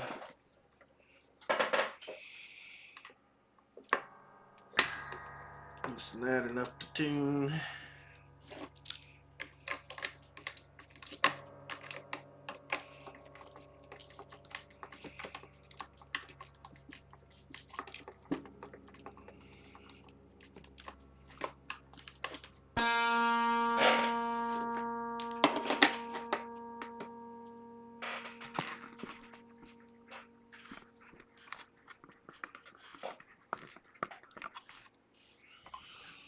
Take out the block.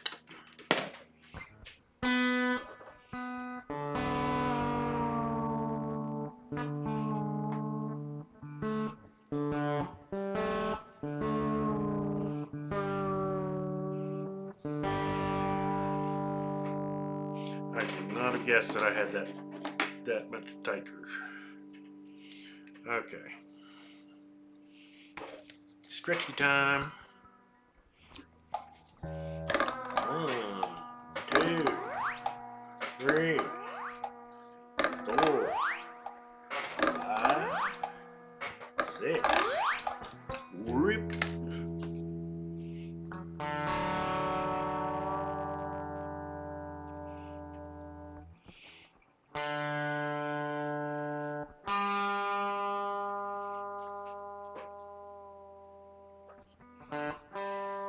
It's good to verify that your sets, your fine tuners aren't like back too far out or too far in.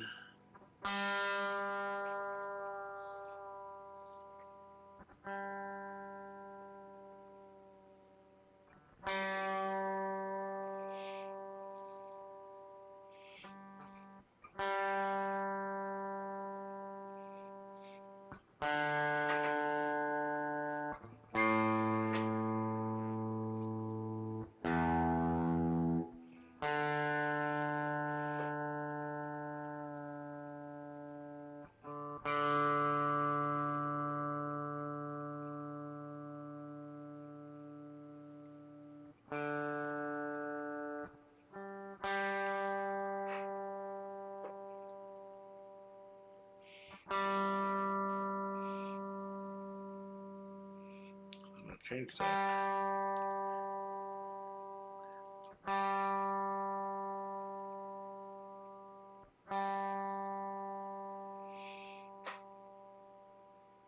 G is usually my biggest problem string.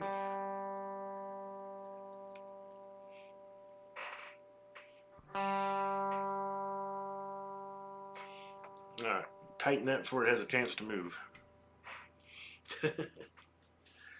Okay, so get my next string ready and just take the guesswork out of this. Find the little piece of plastic.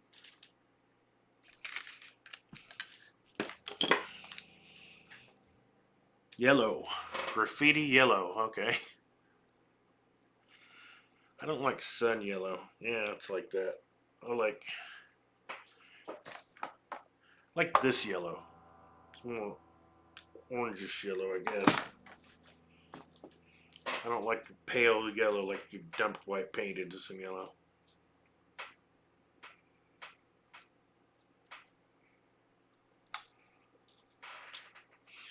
Actually, my main guitar for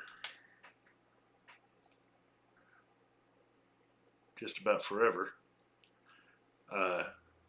For a while, I had it painted tractor yellow. I quite liked it.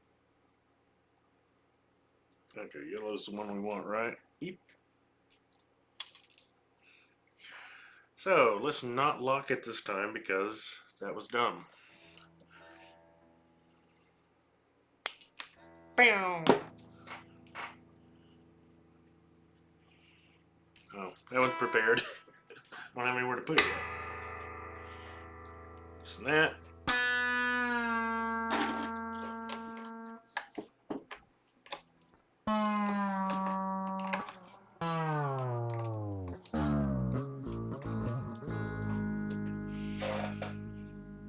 Okay.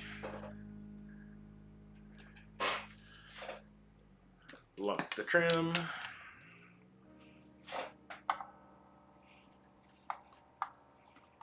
Loosen the string. Cover the hole. Oh, string didn't come out. Guess it wasn't as loose as it seemed like. The fuck? I gotta. What the fuck? Seems too long and kind of ragged. It must have gone underneath the block a bit. Okay. Unwind it up here. Just gonna pull it that way.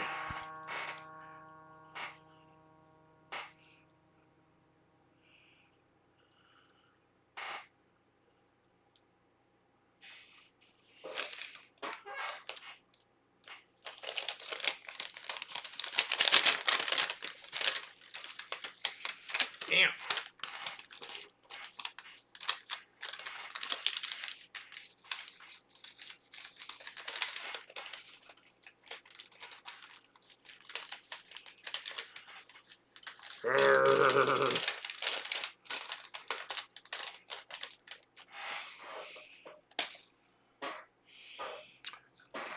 Get to my string, which we prepared earlier.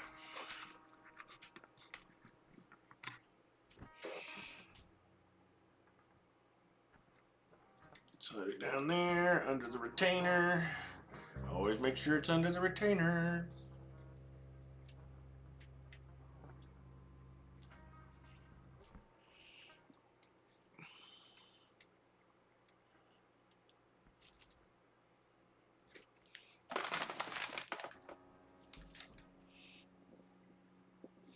That light would have helped if my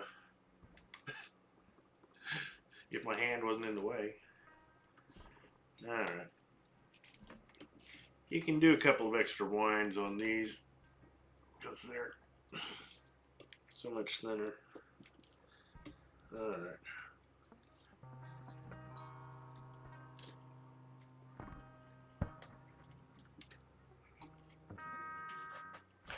Get a bit of tension. Lock the net. Back down here.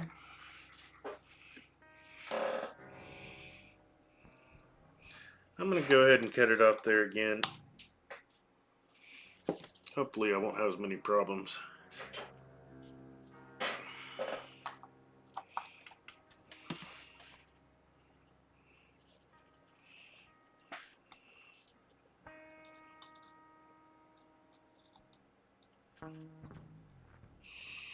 Yeah, making these a little bit longer wouldn't be a bad idea.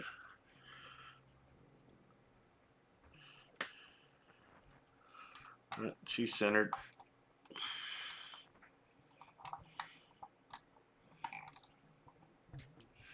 Staying centered.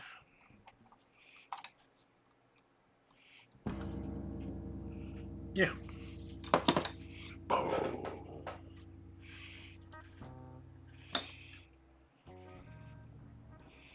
Yeah, that one's bent over anyway. Just a good push will do, I think, there.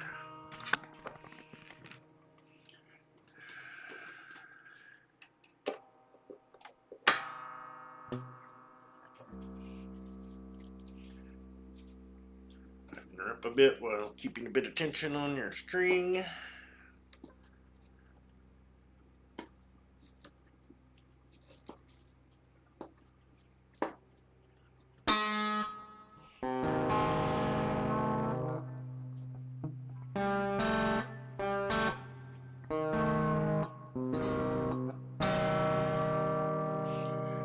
Take the block out.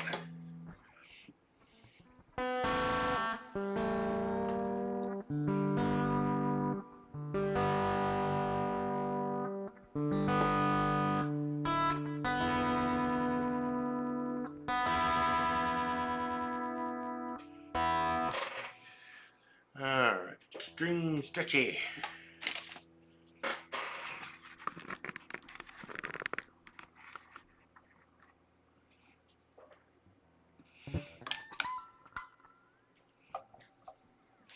One, two,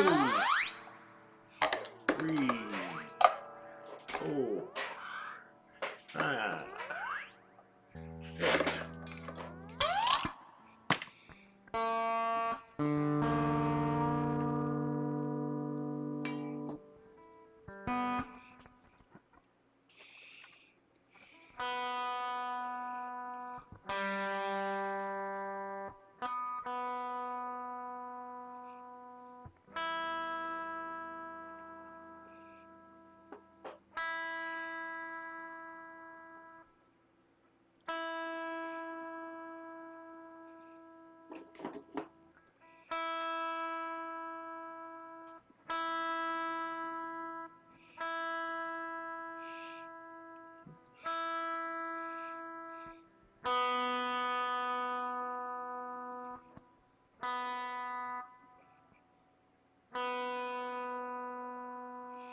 A little high.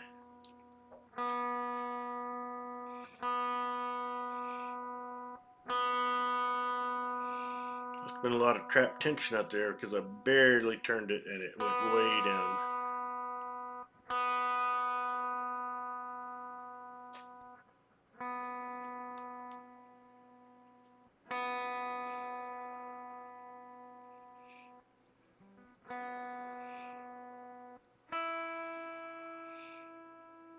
Give it a little tug to bring some of that tension to this side, or to kind of balance things a little bit. It'll probably tighten back up over time, but I'm going to lock it, so.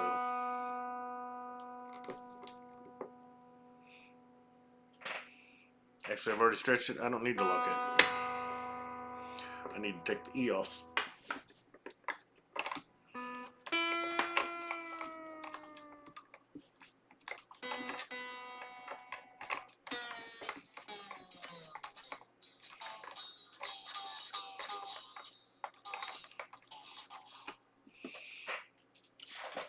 Pretty loose. Real loose. Block the tremolo. Well, get it up off the body. Like a long neck goose. Oh, baby, that's what I like. Chantilly lace. What a pretty face. Ponytail hanging down. Wiggle with your bum, wiggle with your tongue. Make the world go round. Ain't nothing in the world like a brown-eyed girl. Make me act so funny. Make me spend my money. Get away, fly. Make me feel real loose like a long-neck goose. Oh, baby, that's what I like.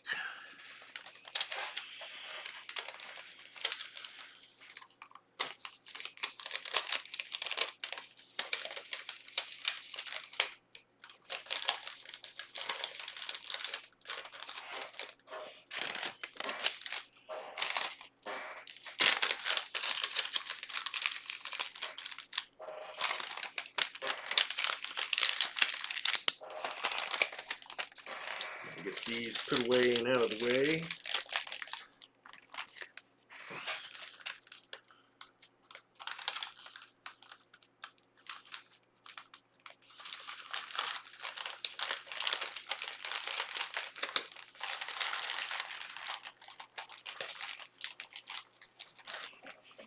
Okay.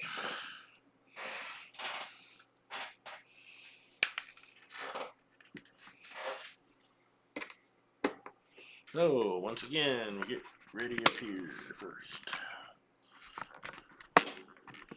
Thermo's already blocked. Feed this puppy through. If I wasn't blind.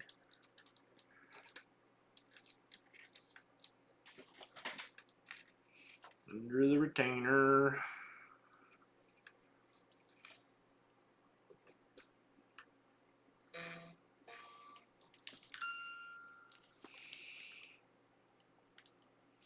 Take it through, leave a little bit extra.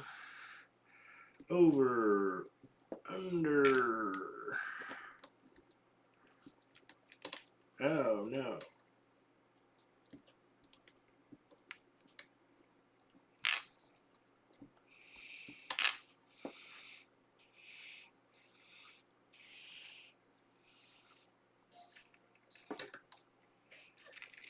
Tension on the string, tighten that up. On down here. Make that a little longer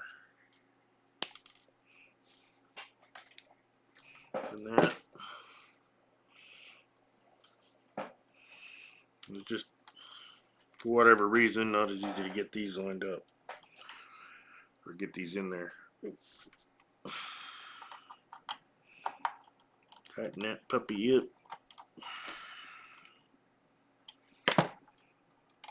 Get the bend in there. Tension on the string.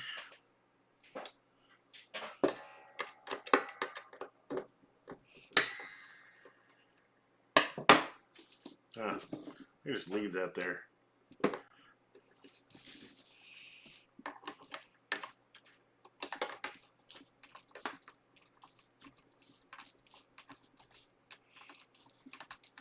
Keep tension on the string.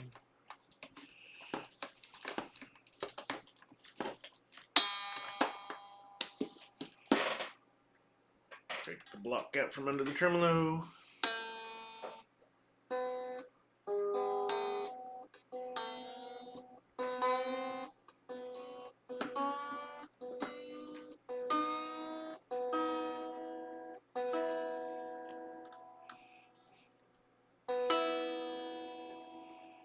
Oh, I don't want to lock that.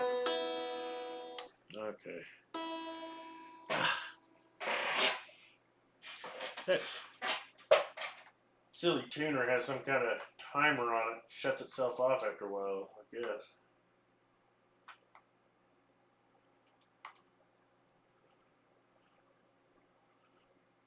That's a feature I don't really need. I'd like to disable.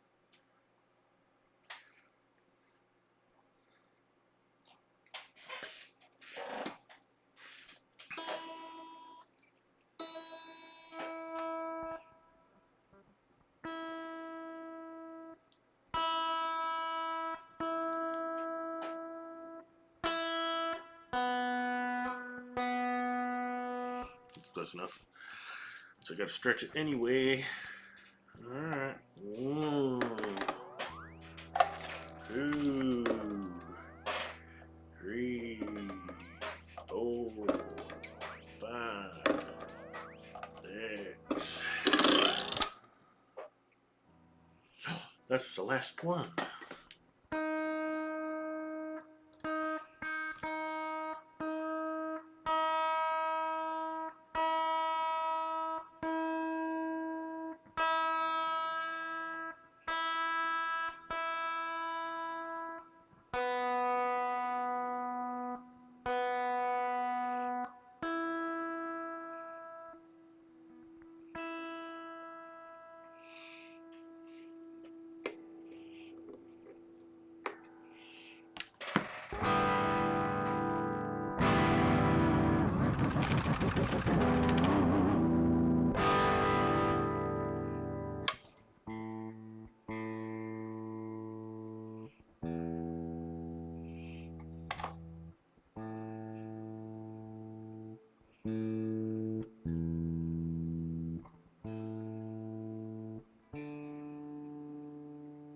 D, what happened to you?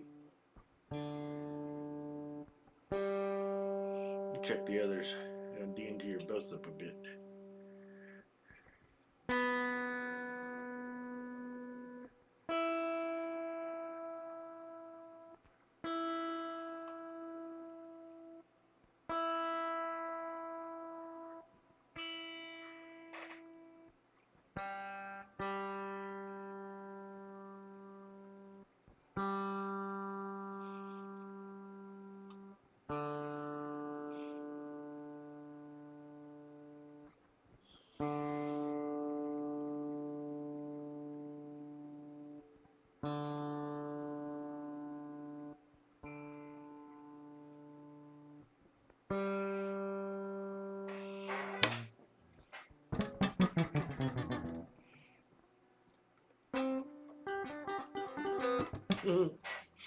All right. So,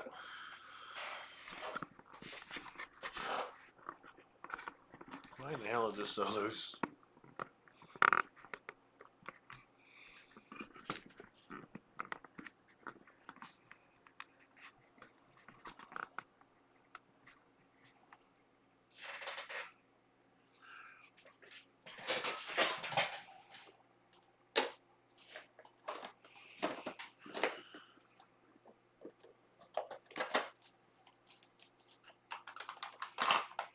We are maybe going to get to use this thing.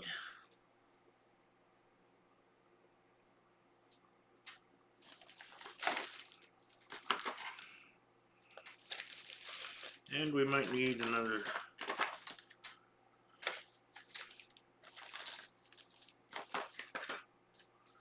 hex bit.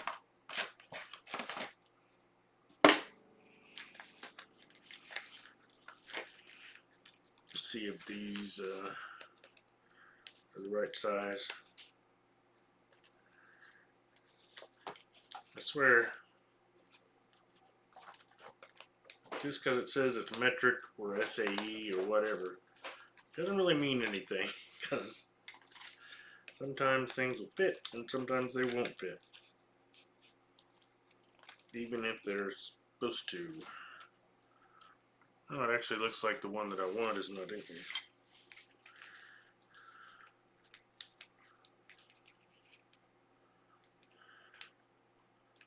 I doubt it's either of these. Nope.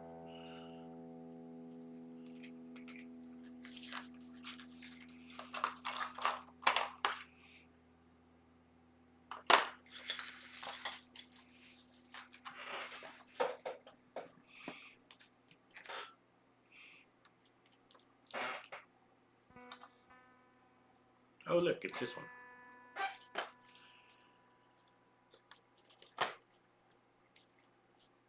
Excuse me.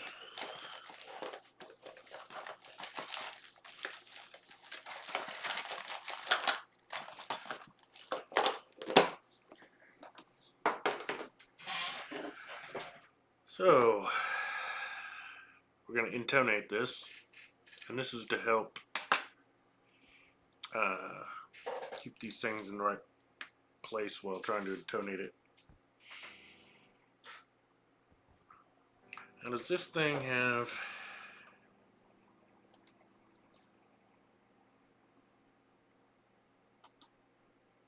a chromatic mode? Whatever that means.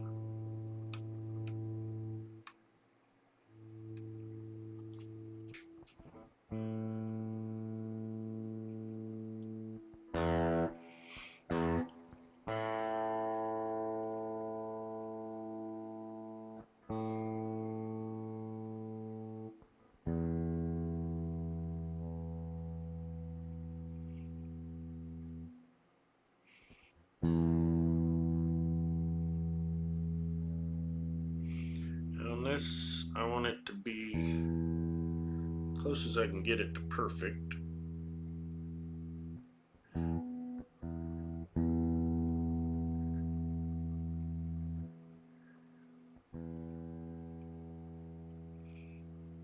$82.45. Okay, it went sharp. So, can we see my finger here? Yeah. So what we do is we make sure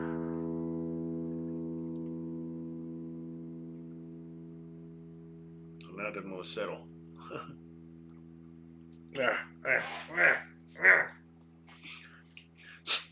The heck.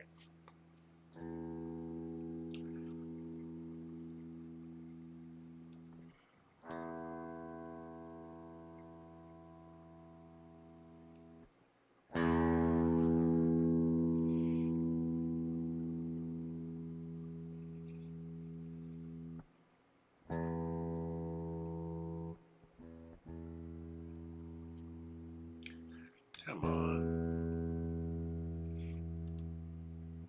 Maybe too much gain. Seems fairly sensitive to gain.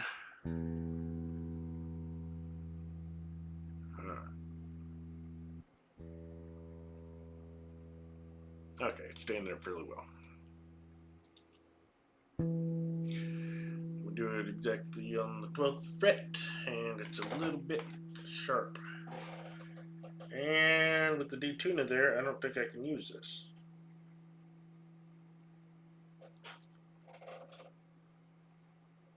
That's a problem. Well, I'm gonna have to do this one the hard way, I guess.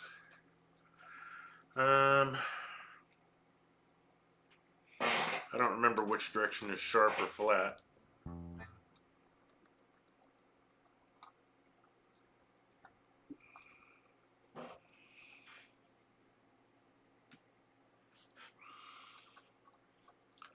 So doing it without the special tool,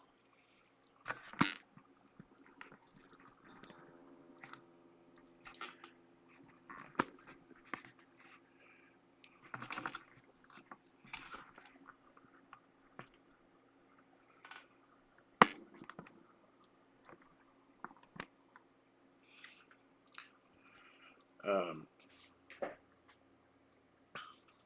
the process is we loosen these little one of these Allen wrenches, Allen sock or bolts. That'll allow this saddle to slide forward or backwards on that slot. Now, this tool would grab onto this set screw and make it so it wouldn't slide forward as soon as I loosen this tension. But I can't use it on this one because it's got the D-tuna. Got this on there, so I can't get to the, can't put that on there. So we'll do what I did before I ever had that tool, and that's take a little screwdriver. And there's a gap between this part of the saddle that rises up and the Allen thing. And I'll put that in there. Put it on this side so I can see what I'm doing. I don't know whether it needs to go forward or backwards to raise the thing. We'll try back.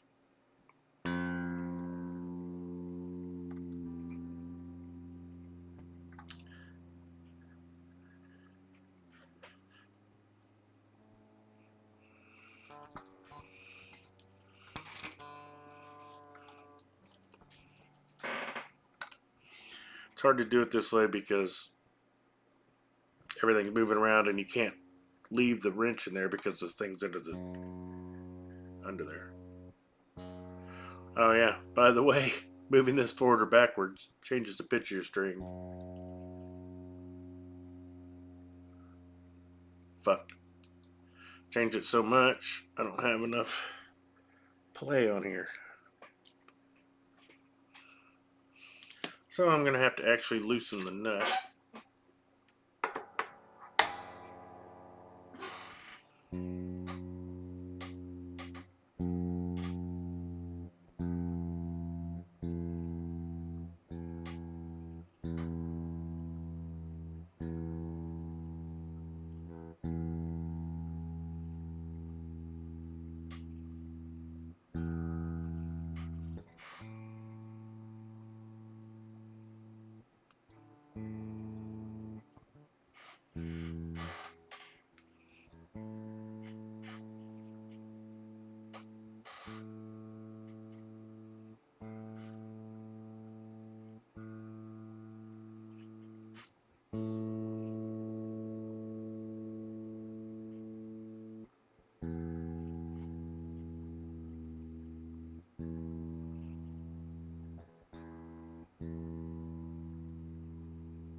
Damn it.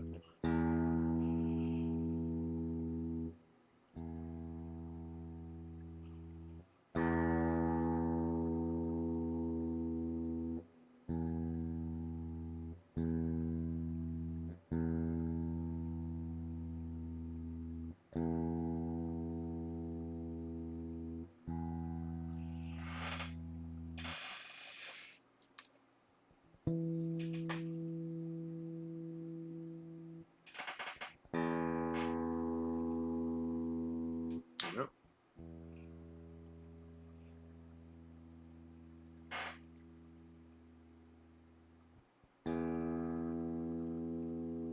Wow, that little bit put it over.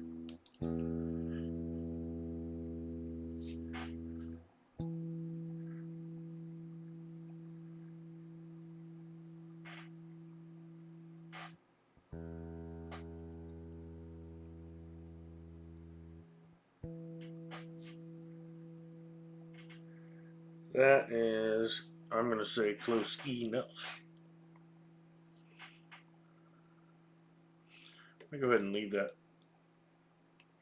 loose because if I have to move this one, I'll have to freaking loosen it anyway.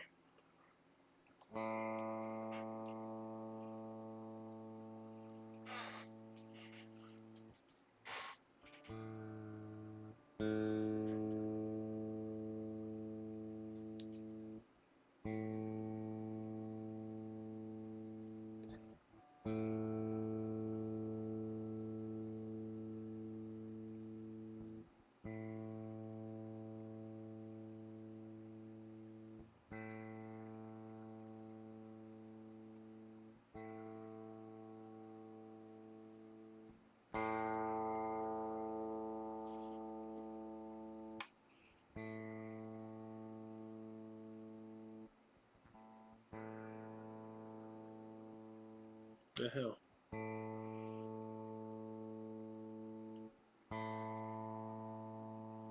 Okay. Harmonic. A little bit off.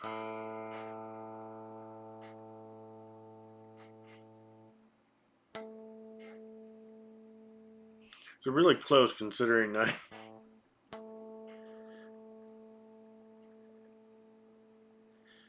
kind of just eyeballed some of these. Alright, so we're going to try to use this thing.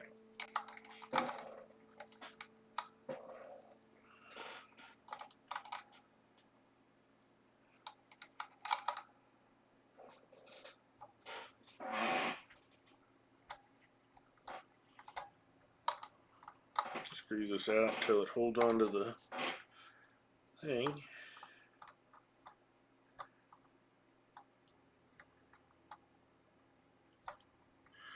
Okay, it's a little bit sharp. So I think that means it needs to go that way. I think.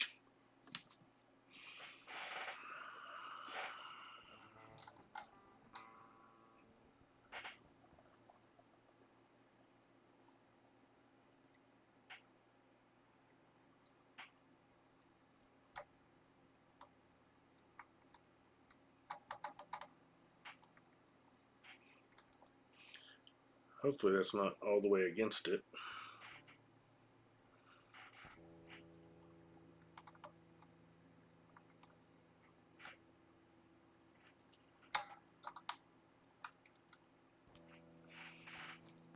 Maybe at the end of the slot. If it is, that's a problem.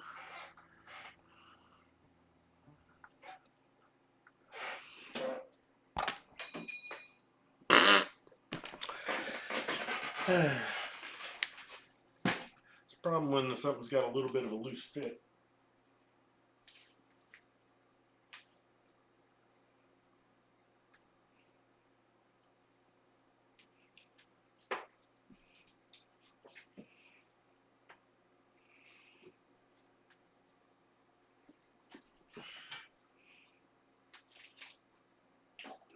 I gotta stand on my head over here. Whoa, oh God. Oh, I'm tipping.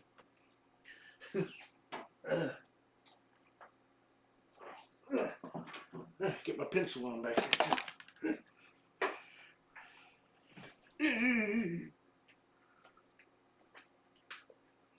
Alright.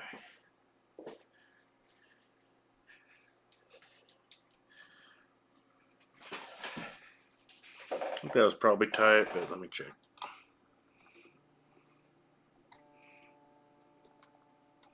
That feels tight. That is not the best. Take that off because I doubt we can go any farther forward if that was the right direction. I should have waited.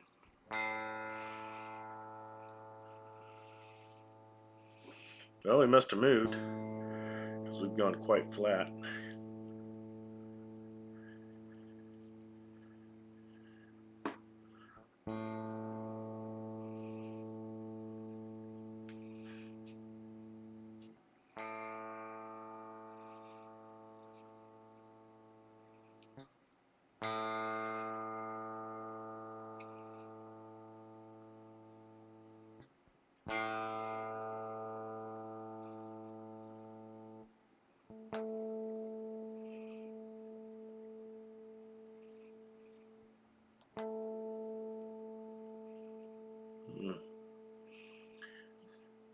That's very close.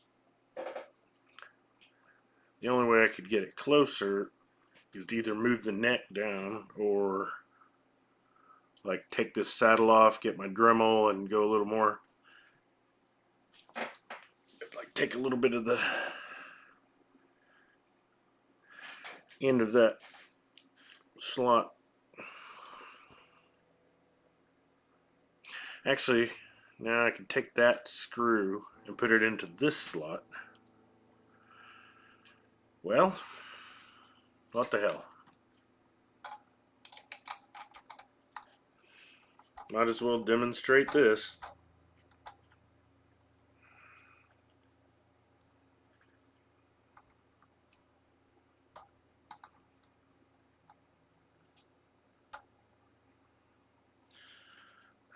Ready for a demonstration?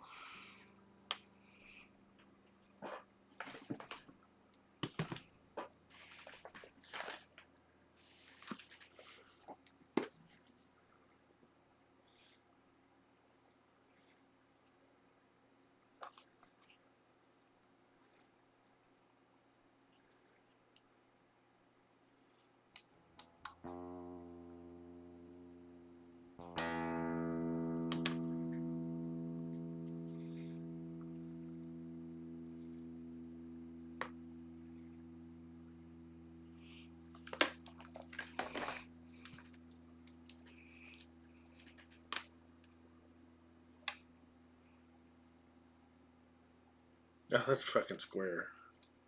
Not a. Oh, now it is an Allen.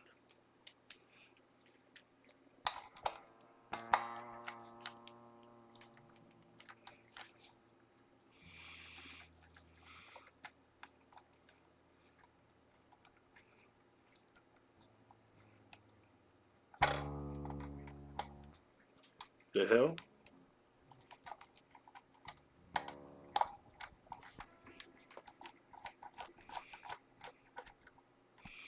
So there's two rows of holes.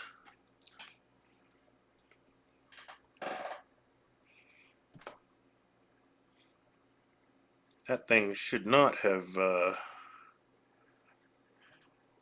that.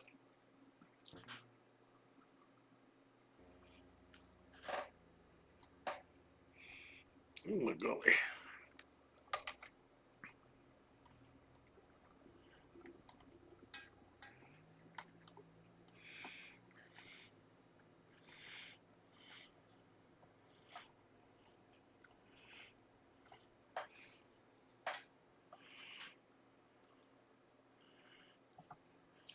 I have a flathead screwdriver somewhere here.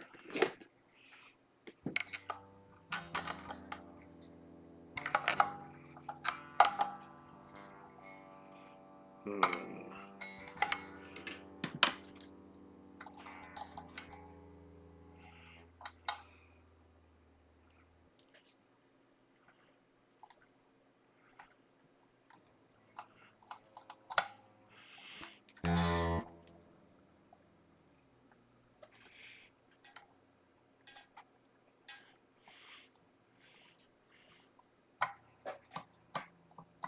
God damn it.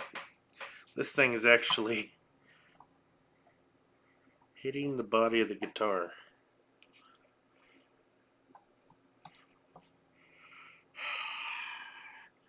So I'm gonna have to do something here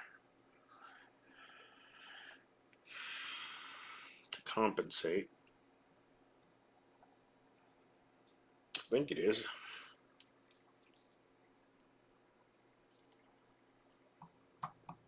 Yeah, it gets the body.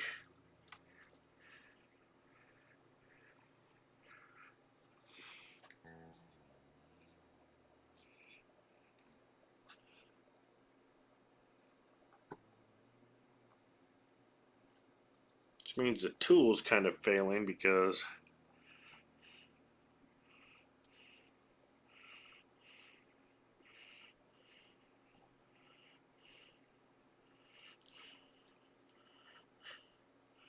this is supposed to float level. How the hell is that able to flex so much?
touching against my damn tuner.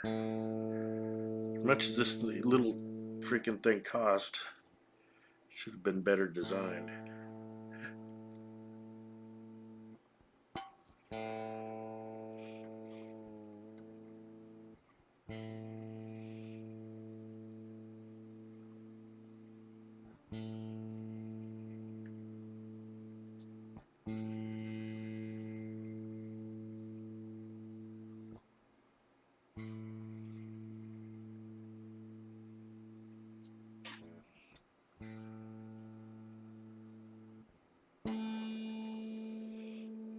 Okay. Needs to go forward. Go that way, I think.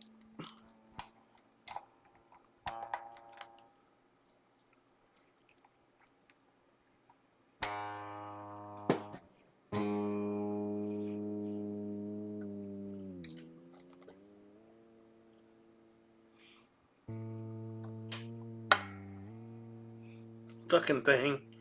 Piece of crap.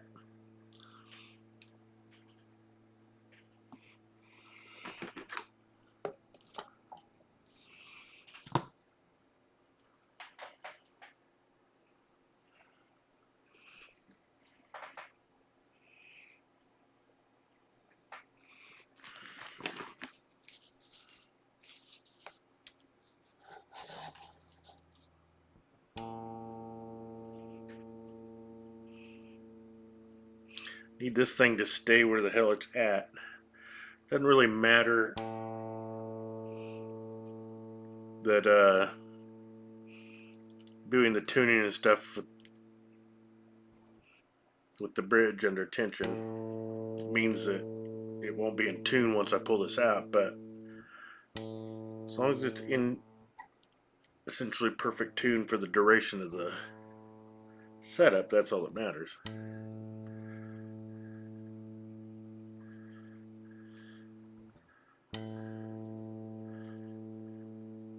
I think this is like $45 freaking dollars.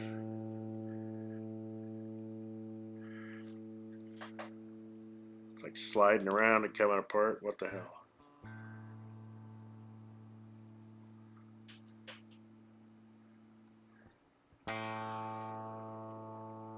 Okay.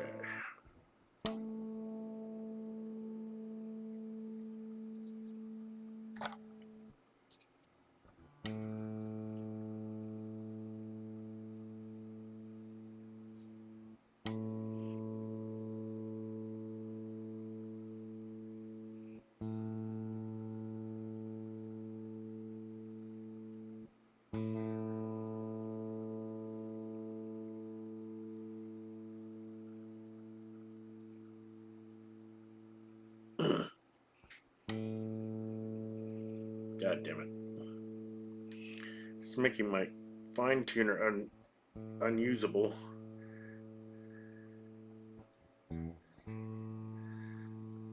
But the fine tuner is what you really need during this precision stuff.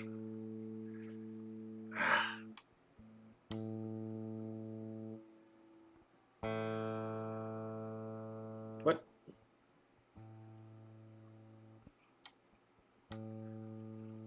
Must be sliding in the nut. There we go.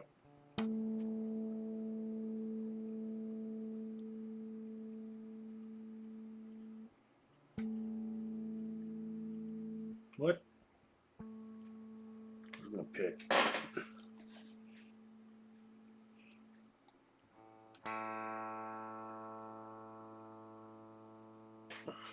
A little flat or a little.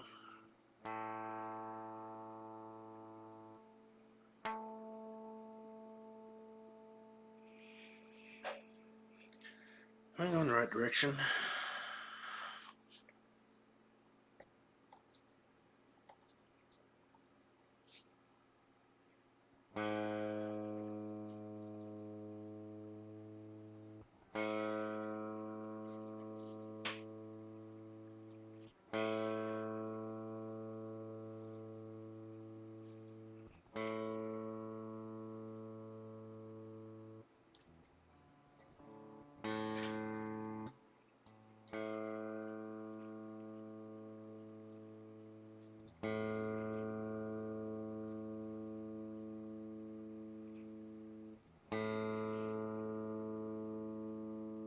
Come on.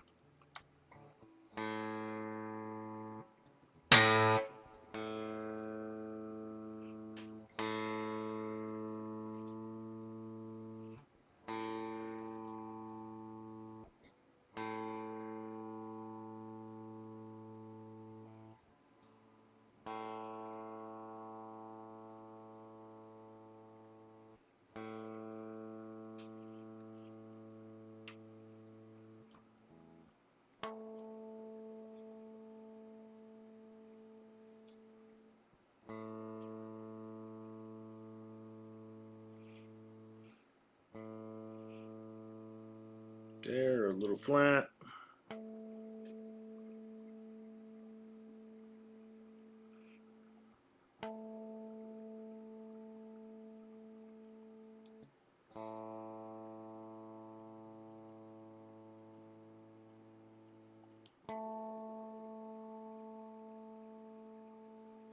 I think we're almost there.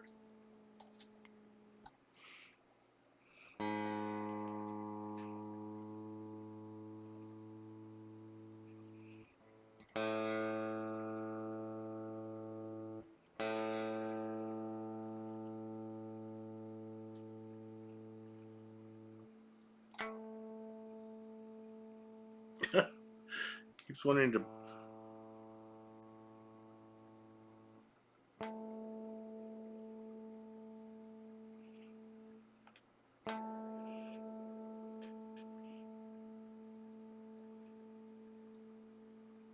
Okay, it's going a little sharp. It's going a little sharp over time.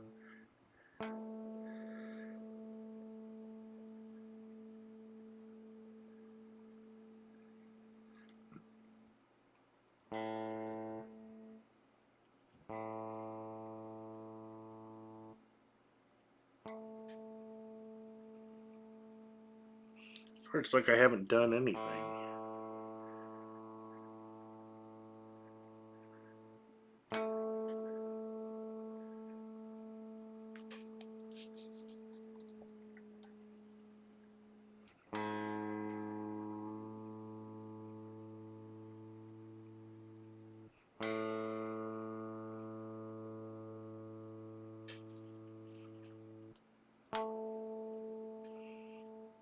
Still on the freaking sharp side.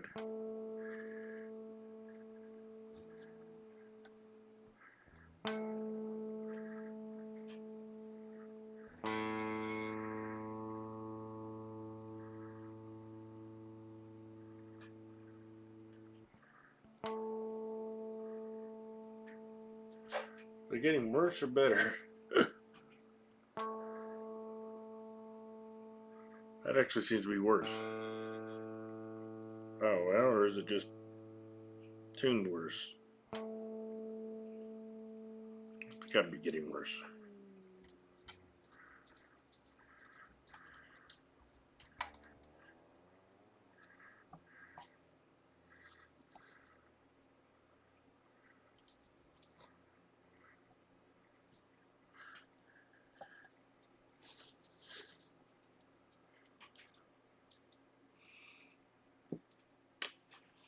A little something I have to sit on. A little strip of cardboard or something.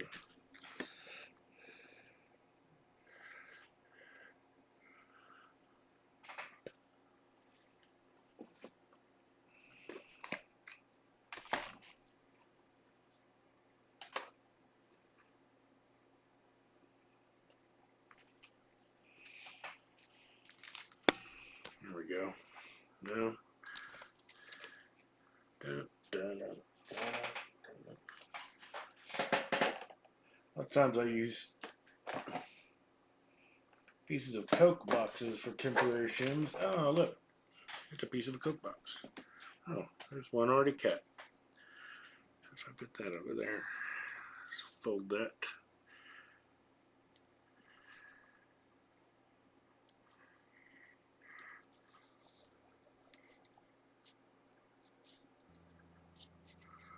Okay, so now that's about touching that.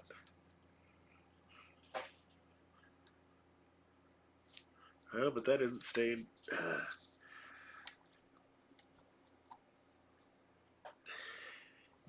Stupid, inconsistent piece of stuff.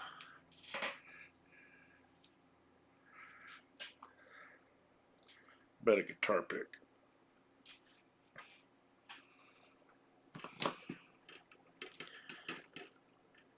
Where's my pick holder? There it is.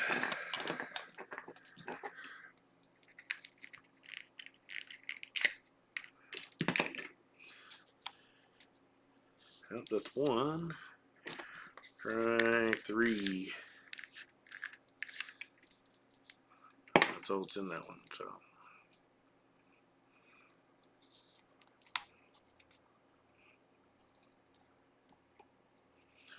Okay, I need 4.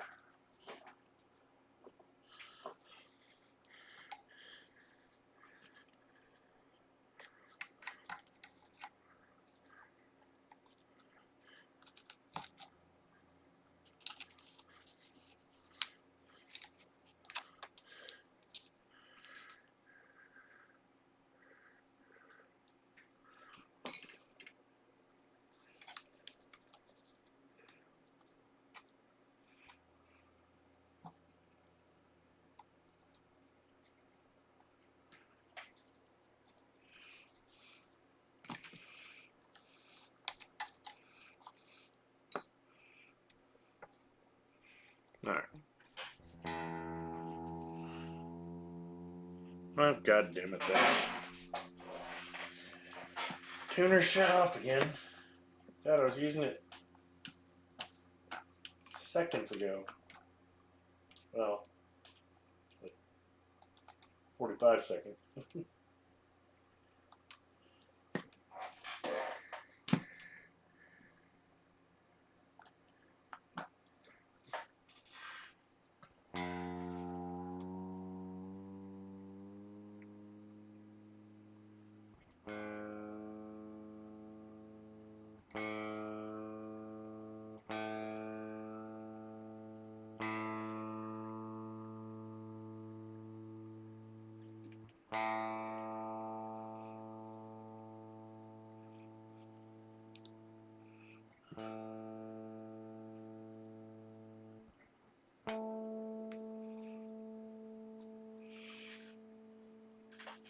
Okay, let's try.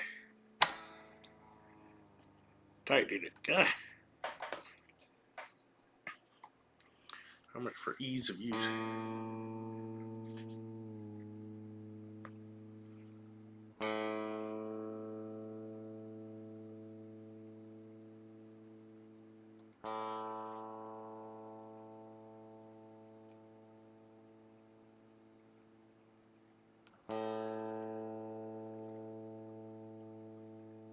It's gonna tighten up.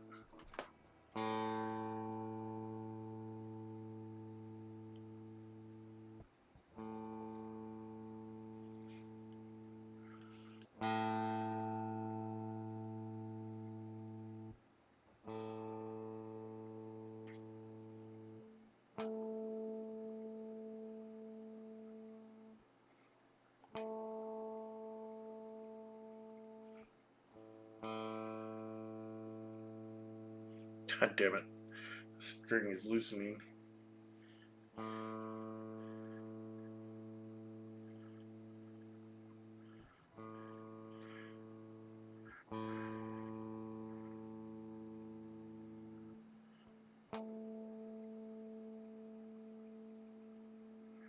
It's fucking high again.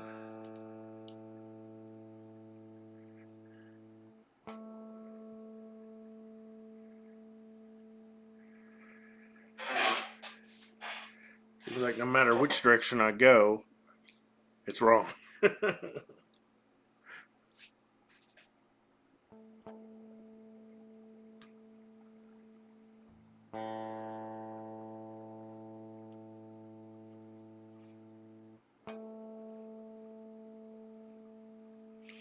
Okay, well,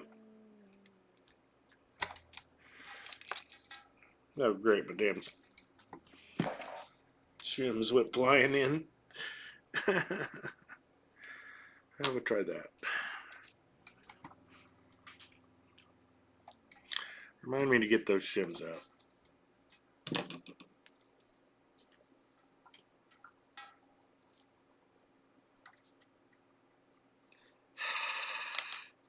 Ah, shit, is it magnetic? To travel.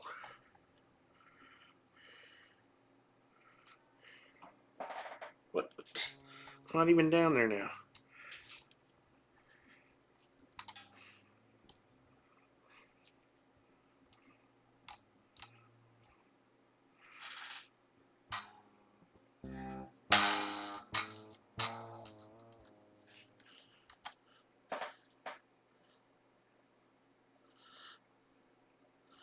I need to get the freaking set screw. It's not holding that in place. It's really annoyed.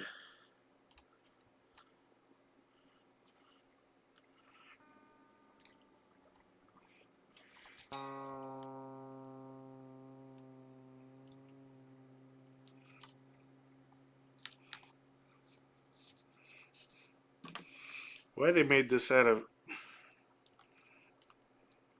in such a way that it could flex all over the damn place.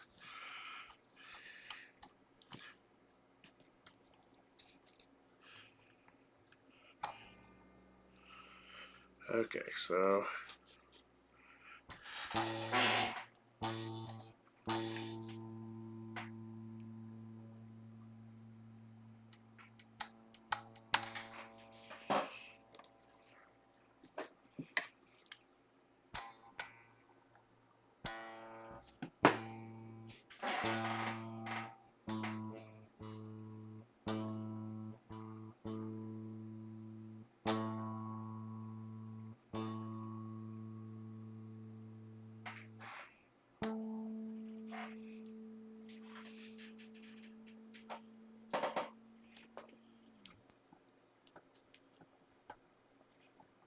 usually shouldn't have to move this hardly at all. I don't know what the hell's going on here.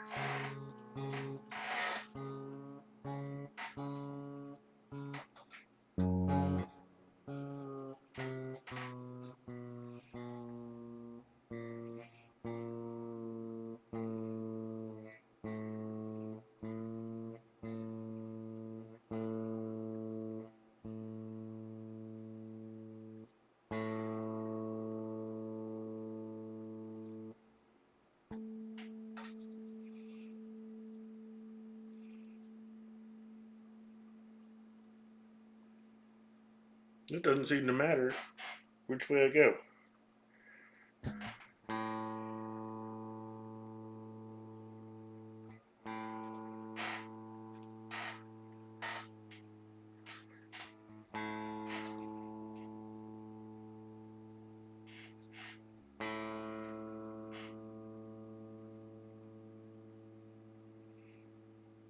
So I've done this a lot of times. It's never done this.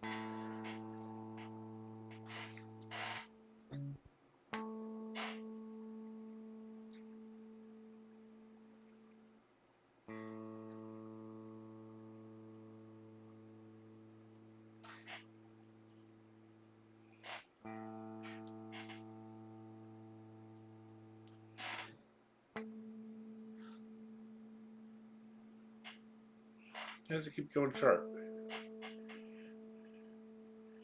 It was fine a moment ago.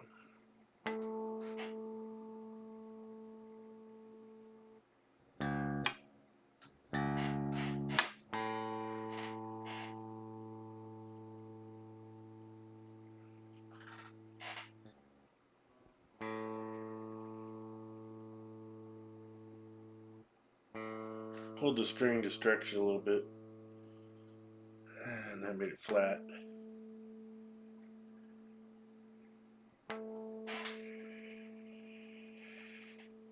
This is not generally how this goes. I'd have been better off using the screwdriver technique. I would have lucked into it by now.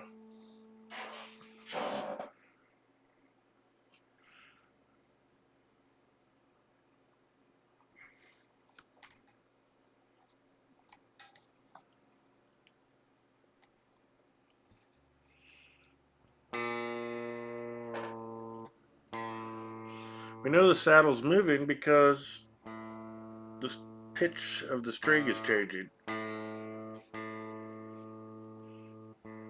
When I tighten it, it makes it go sharp like it's supposed to.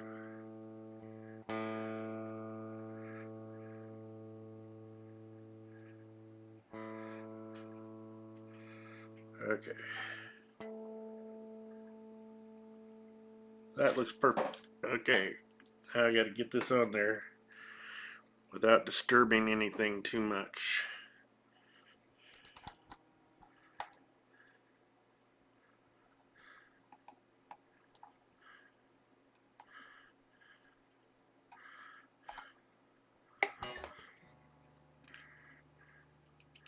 Why did it go fuck.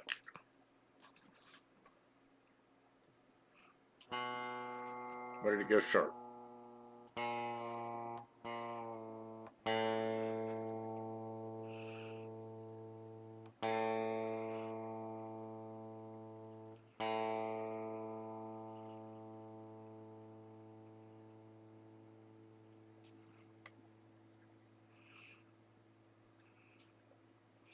Actually, I'm going to do this again.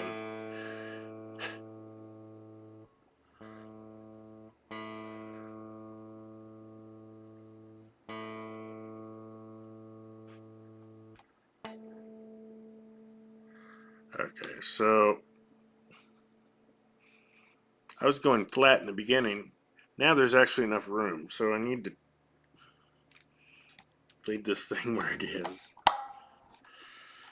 Loosen this, which is going to piss things off. Because I'm not getting a very good clamp there.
Damn it.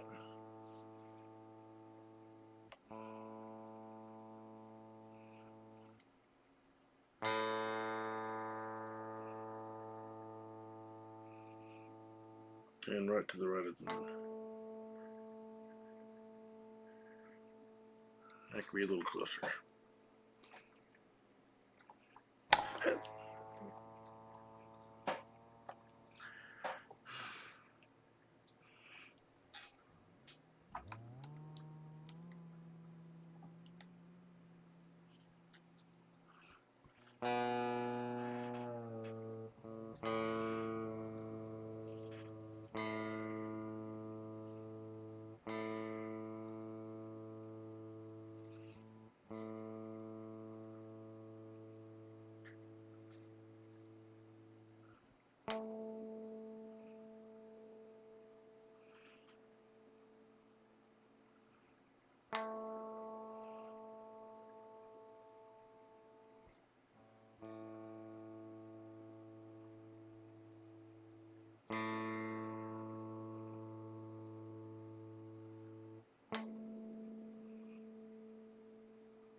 Try a different pickup.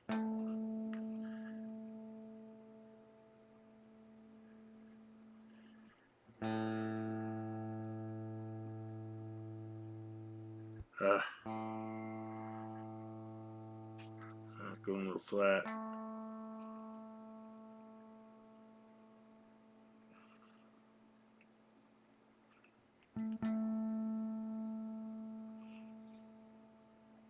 Yeah, it's acting like it's a million miles sharp.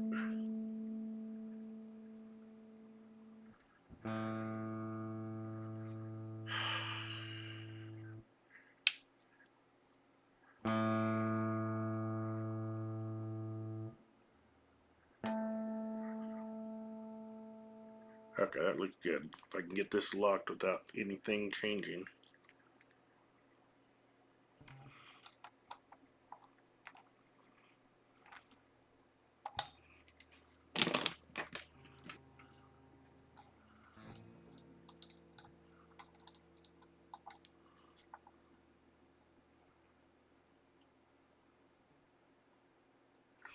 It's very hard to gauge how tight it is with a little screwdriver like that.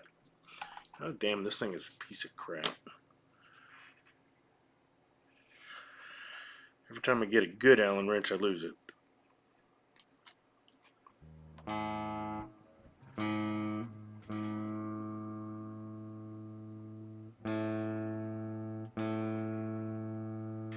Oh, this shouldn't be on.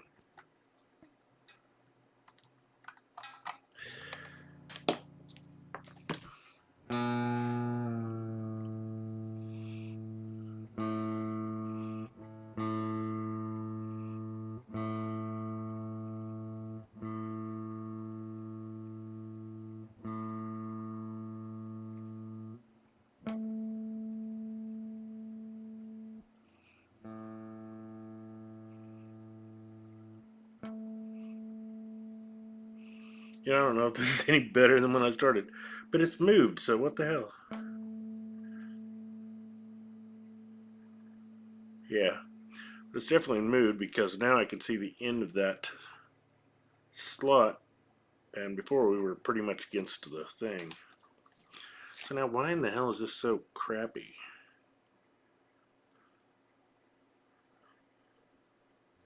Well, that's angled when it shouldn't be.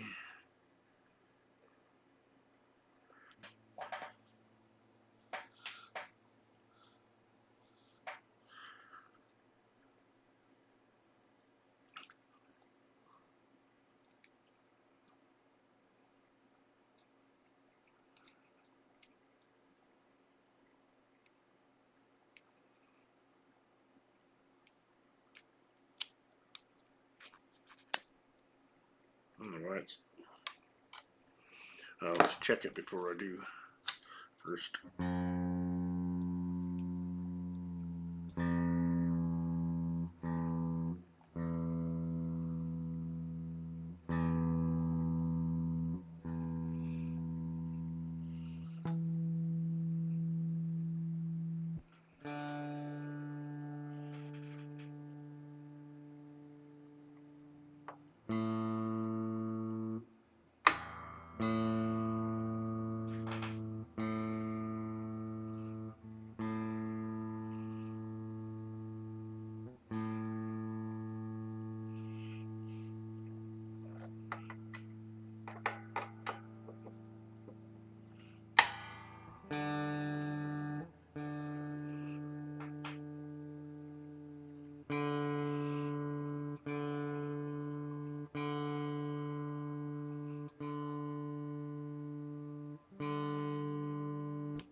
Now, I have never,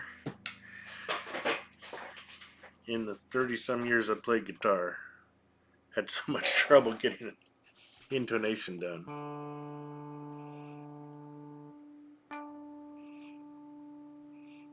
Well, that one's dead on.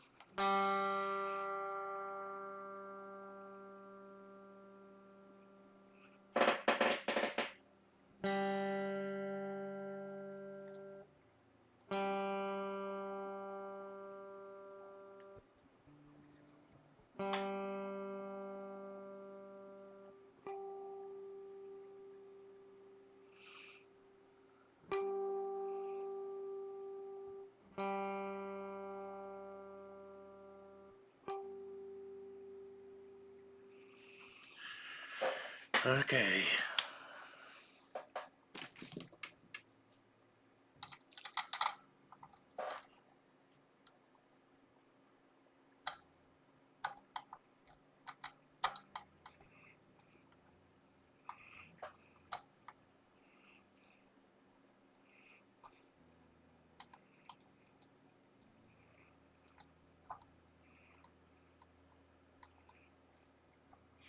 Huh.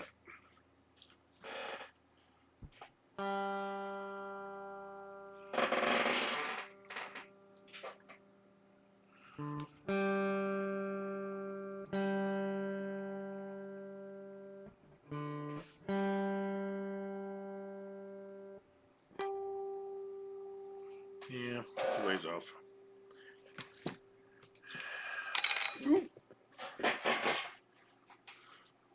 That Allen Rich is bad luck. Okay, so I actually want to take it back, and that's already a. It's at this thing right now. Oop. Just want it just loose enough to slide.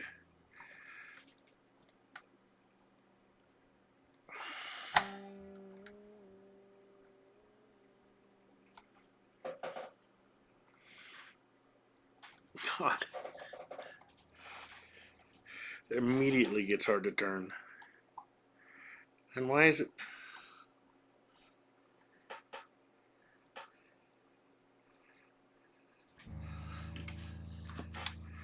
Maybe I'm not using it right. I don't know.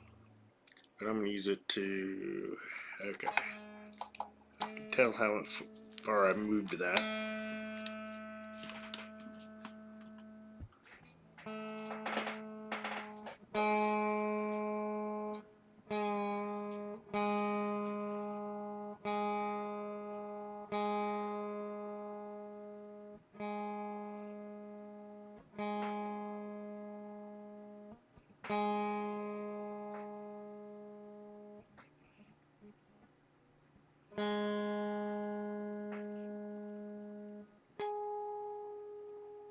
That's nice. That's nice. And it's already tight. So I can loosen this sucker. That was handy because it was against the Allen, so I could see, you know, I'd made about that much gap. I need to fish out all these picks.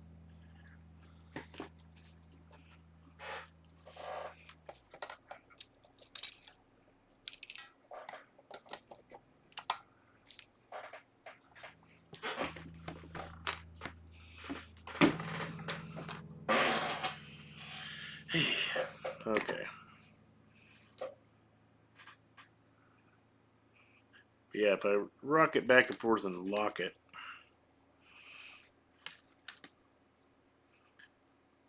then it's still kind of helpful, but not as helpful as it should freaking be, especially for the price.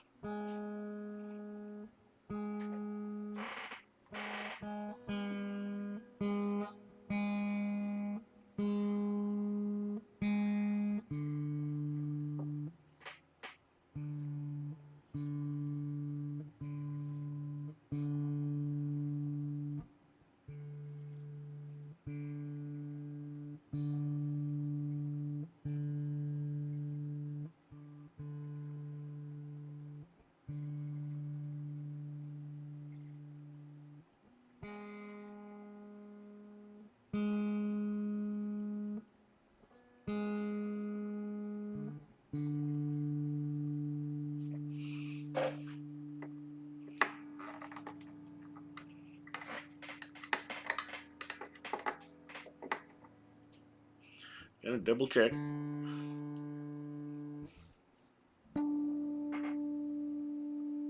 That's fucking.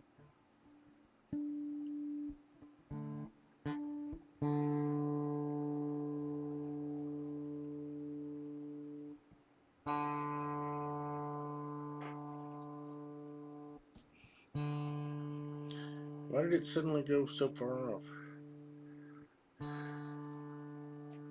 What in the hell is going on?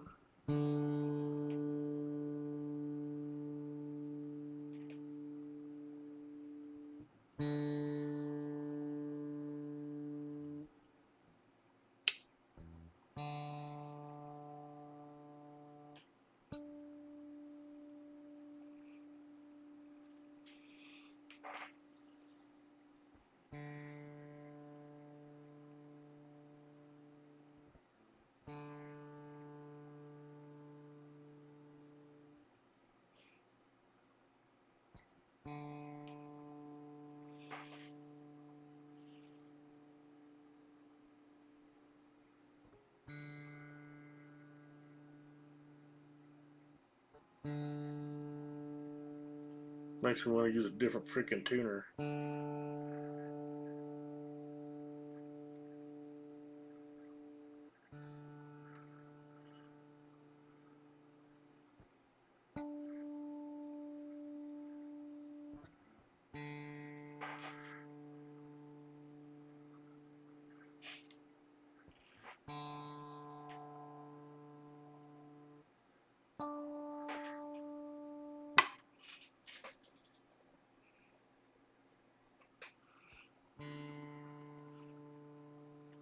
Making me mad.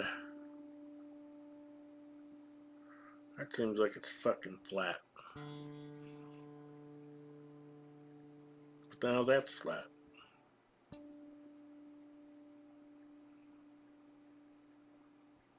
I'll tune it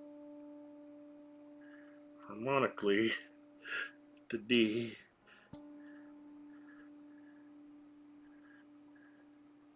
And then try that. Go reversed.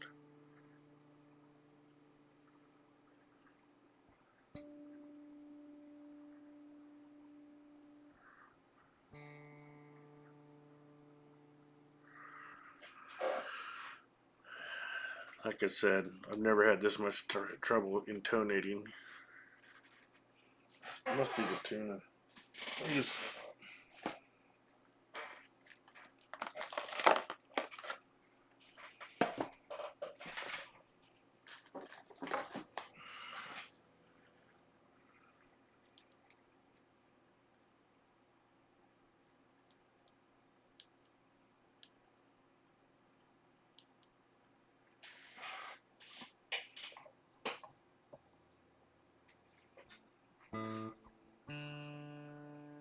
okay, it calls that in tune. And it calls that fine. I think that there's more slop allowed on this.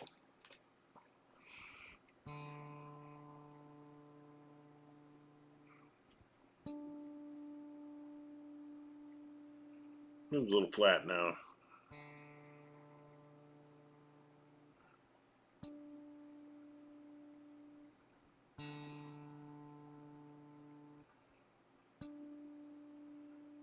Yeah, it is.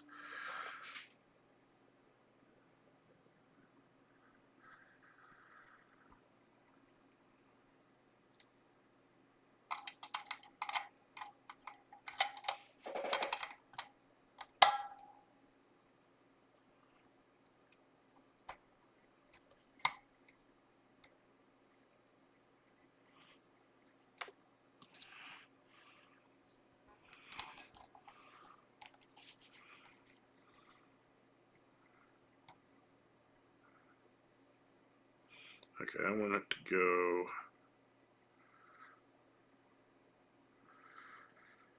if going that way makes it go, going this way makes it go down. Sharp is down. I want it to be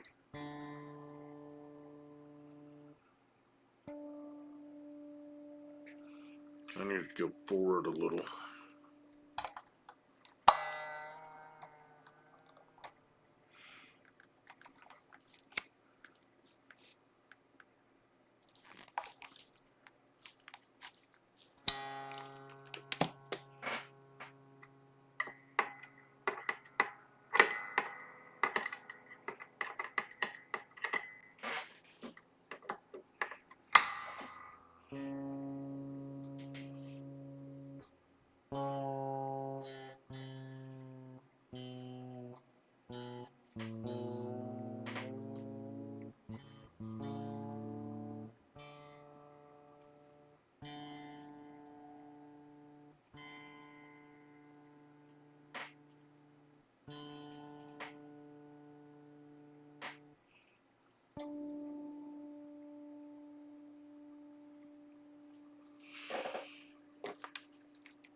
It's too flat. I want it to go sharp. Which way the hell?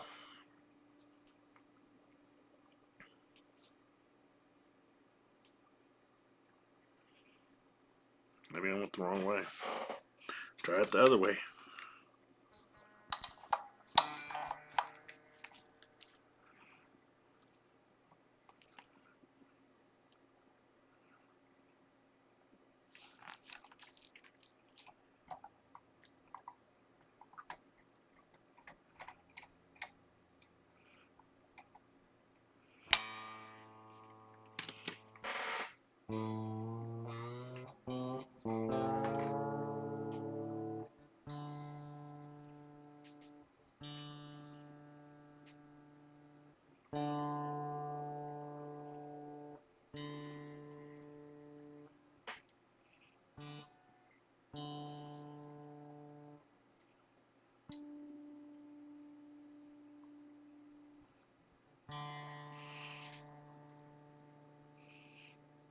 Surely that didn't go clear forward.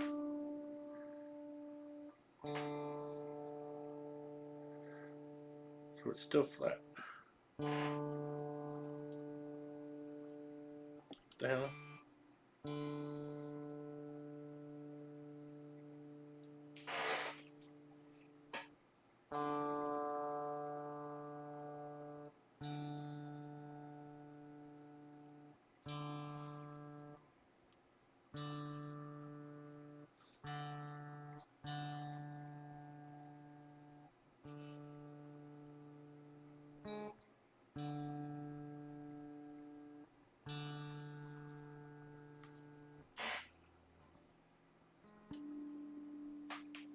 The hell?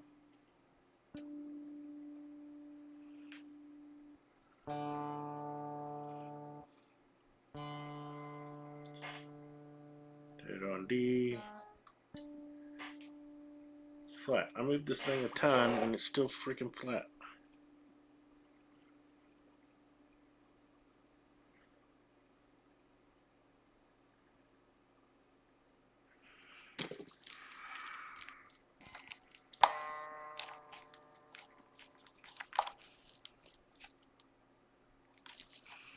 Go here and see what I get.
A little sharp.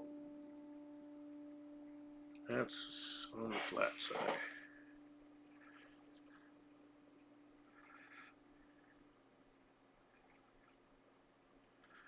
I need it to go sharp. So which way do I go? Reckon I'm gonna look it up. Look it up and write it down if I have to. Sorry for how freaking long this is taking.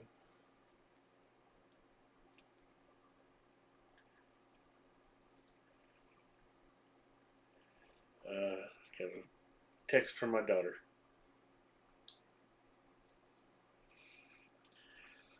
What the heck?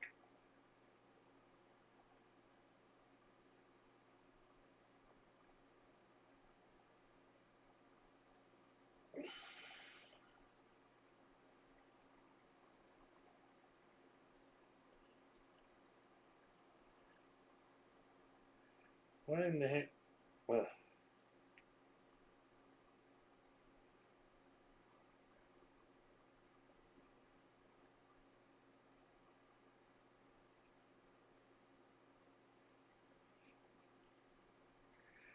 aren't you glad I didn't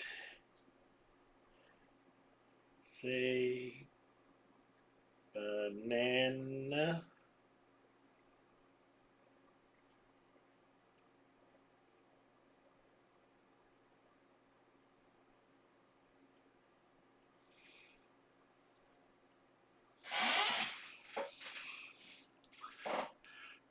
Good old knock knock joke. Knock knock, who's there? Banana. Banana, banana. Aren't you glad I didn't say banana? Oh, orange. Okay.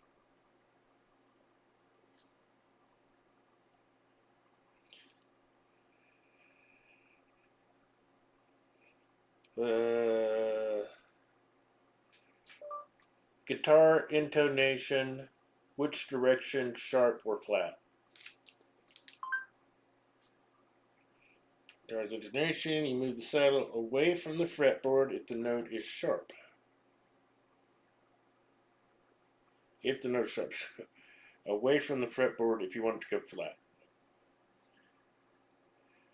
The way they put this is backwards, I think. Okay. Okay.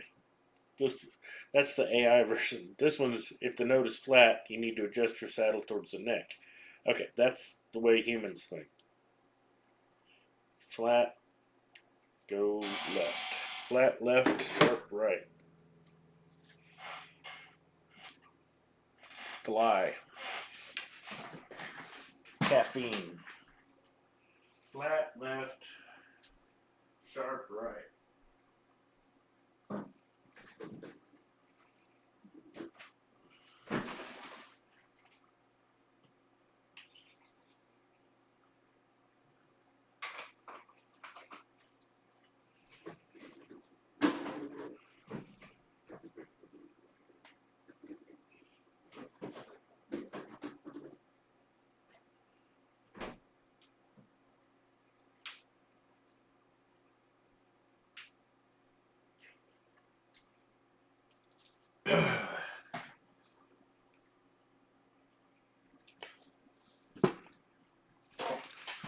What's confusing me, or one thing that's confusing me, is that every time I've done intonation, just a little hair of a movement makes it go quite a bit either sharp or flat.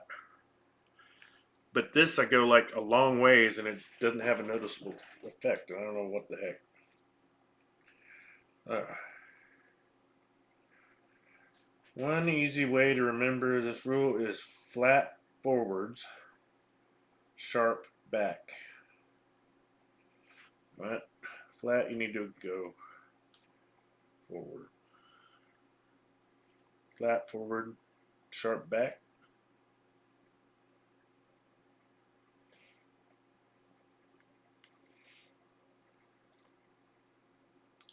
Flat.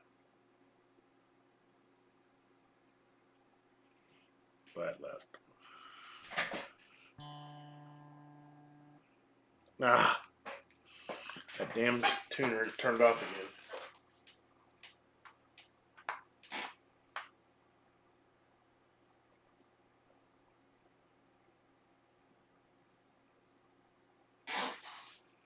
Pitch perfect is perfectly pissing me off.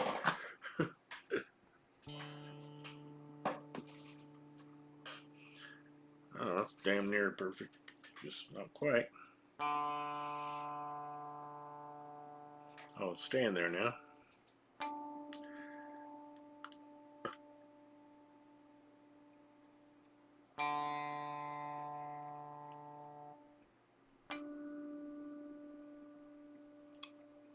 That seems just right.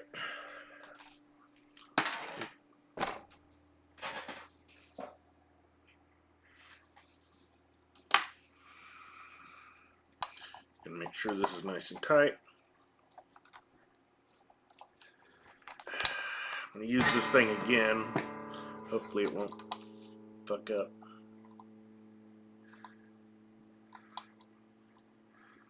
I can just tell better for feel, but that's gonna screw things up because that Allen wrench must be cheap. It's already stinking rounding off.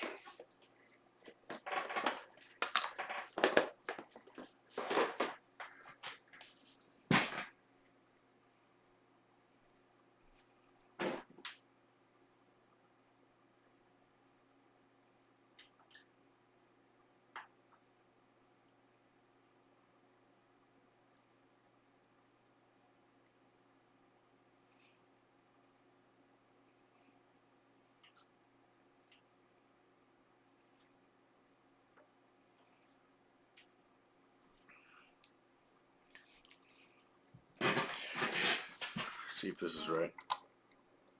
This came with my other Kramer with my Red Vintage.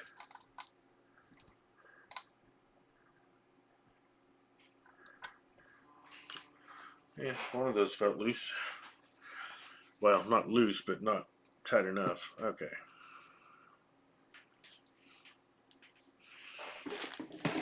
It's time to have a piece of chewy cake. Cinnamon cakes from Walmart. They're like $1. They're so good.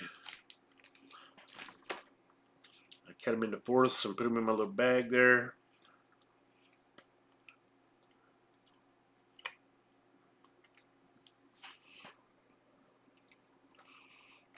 So I don't have to commit to a whole cake at a time.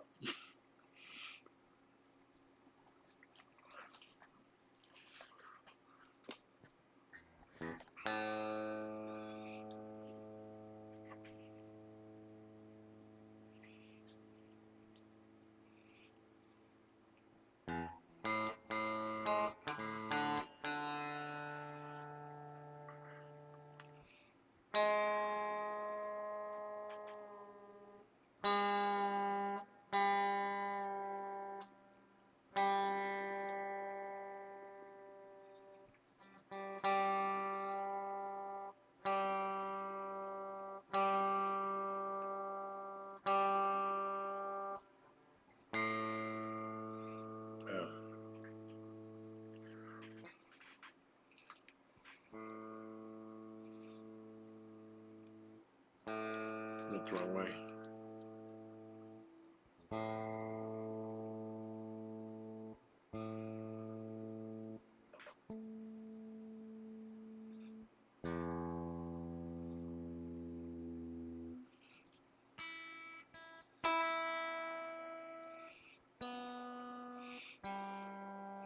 Well, everything just gone all to hell.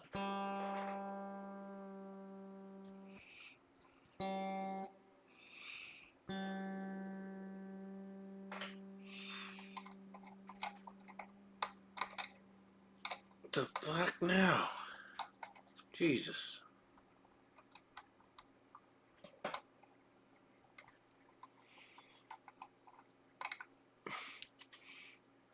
This freaking tool, I think I need to call the freaking company. Now this thing has just come off. That's what you use to tighten and loosen the son of a bitch.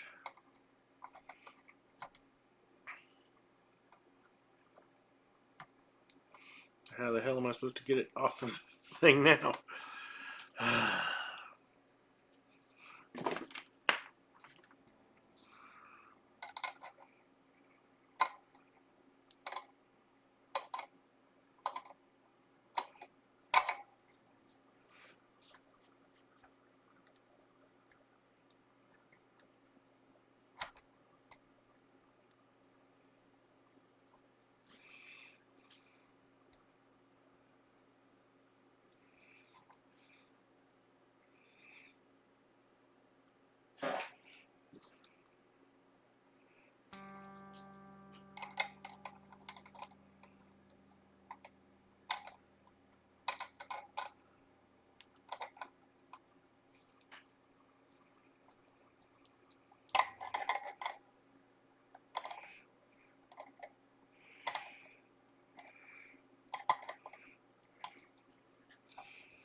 get it off of there.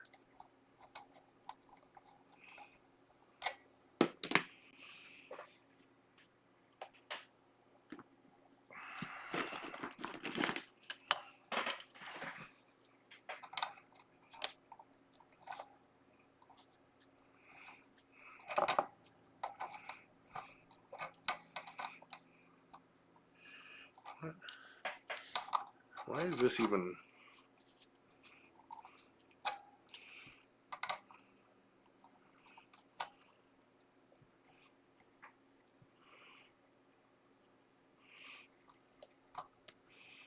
I don't even understand what's going on here.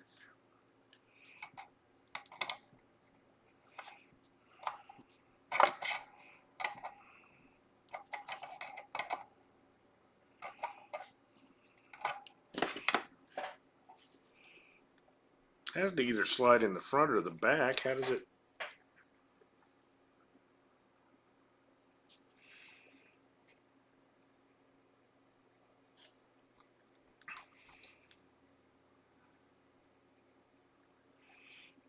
I don't even know how this worked. How the hell did it work?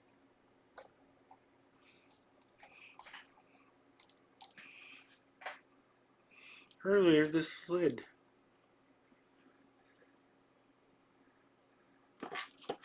I am so confused. Maybe I should look up the instructions on this thing. Maybe I never knew how to use it.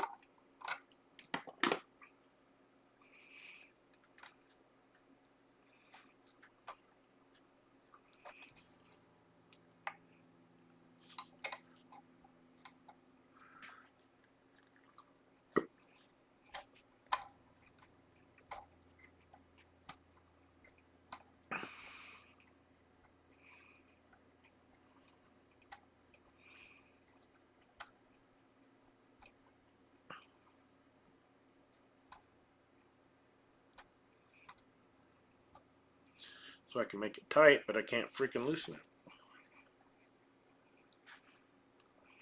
This should loosen on its own.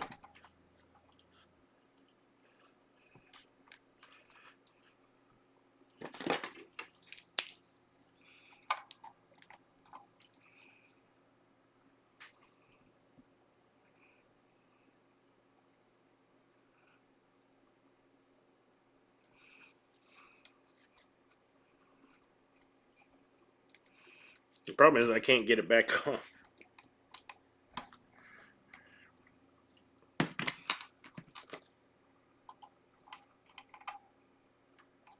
Maybe if I can get this in between here, force that down. Okay.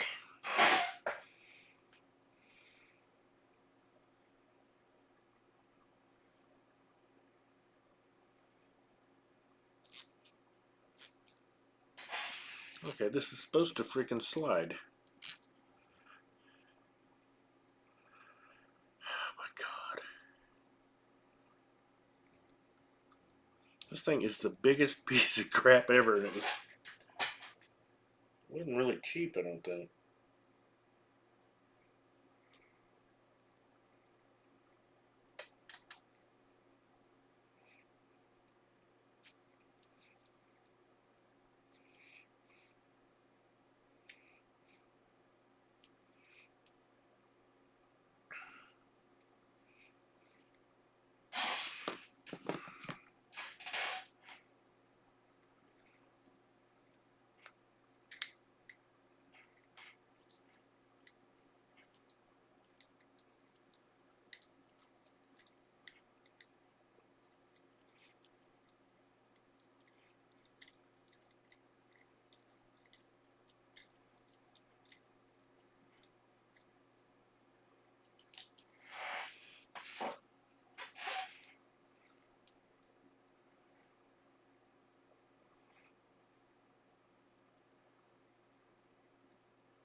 Okay.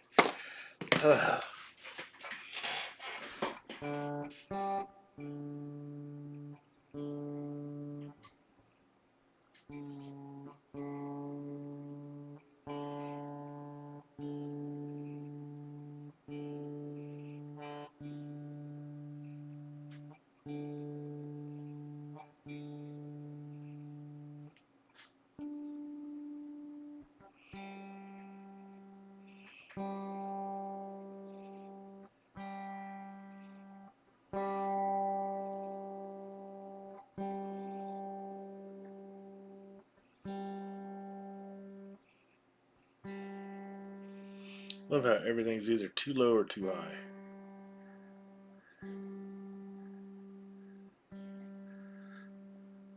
Did it just go sharp after I let it go? Fucking.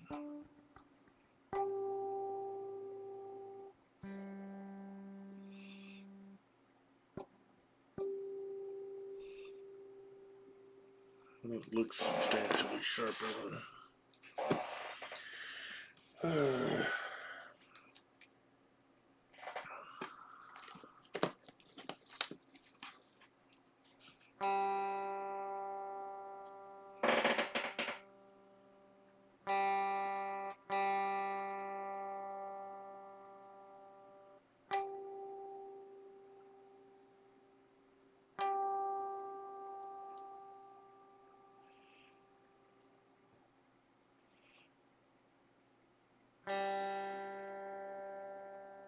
Now it's flat.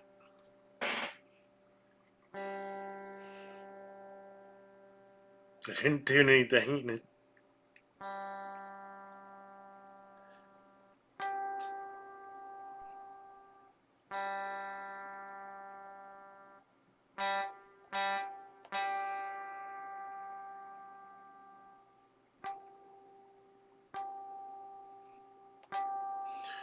Consistently a bit sharp.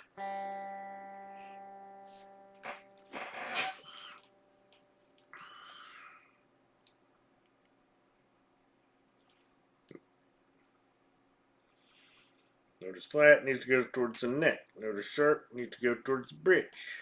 Okay.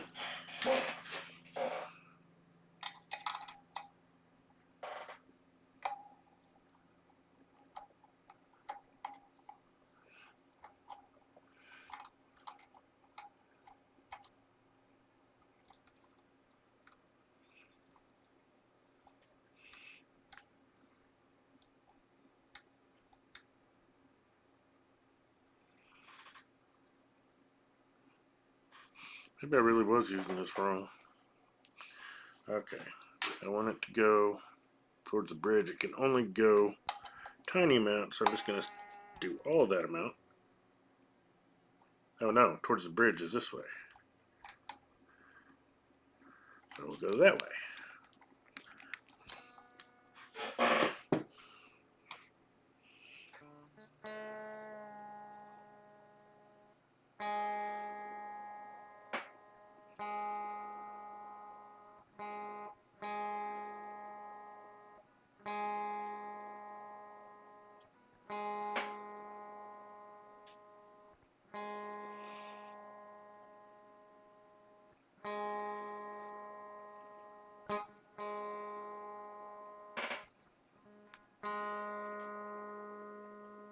Mm.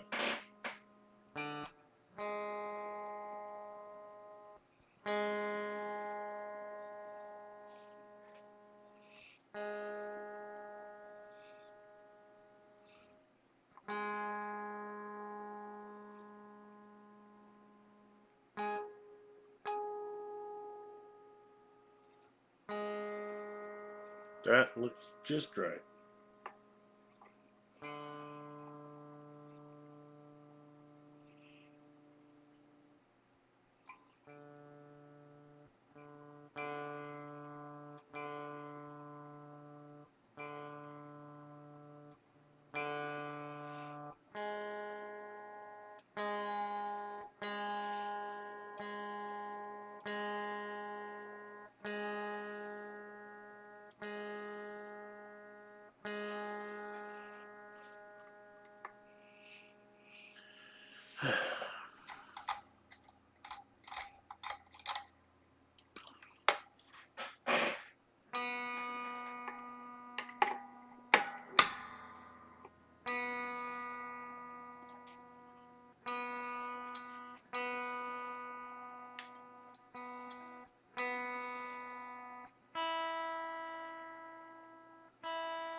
Okay, that's fine.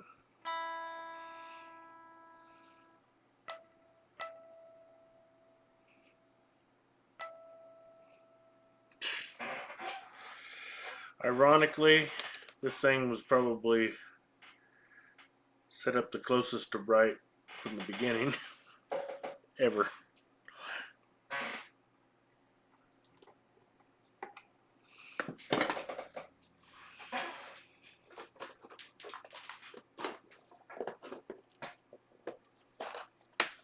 So I think I was using this wrong. I think you basically get it just kind of there and then lever it to get it where you want and then tighten it rather than leaving it sitting and yeah.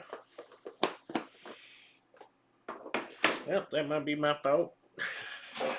Especially considering I don't think I have ever read the instructions. But I think I've only used it once before because every time I want to set up my tremolo or do my intonation, I can't find it. So I don't know. So let's see what we got going on here.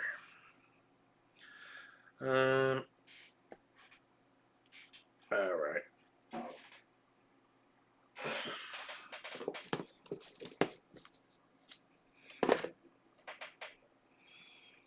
Looking for my pick holder.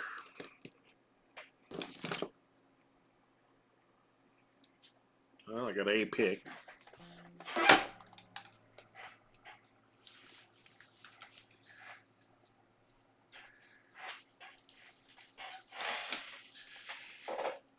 Oh, there's the other picks.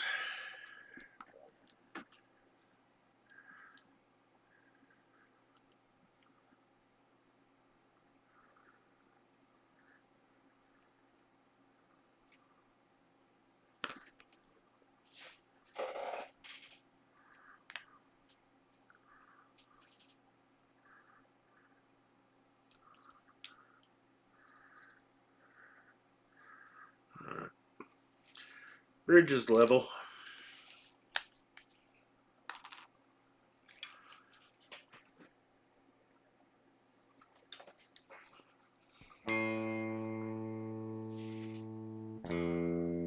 Oh, that E is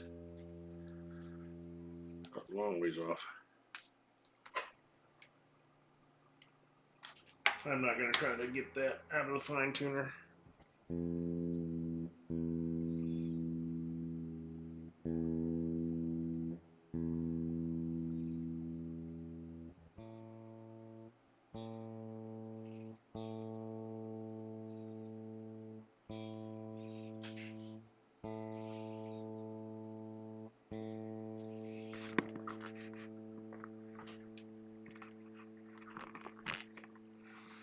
Ah.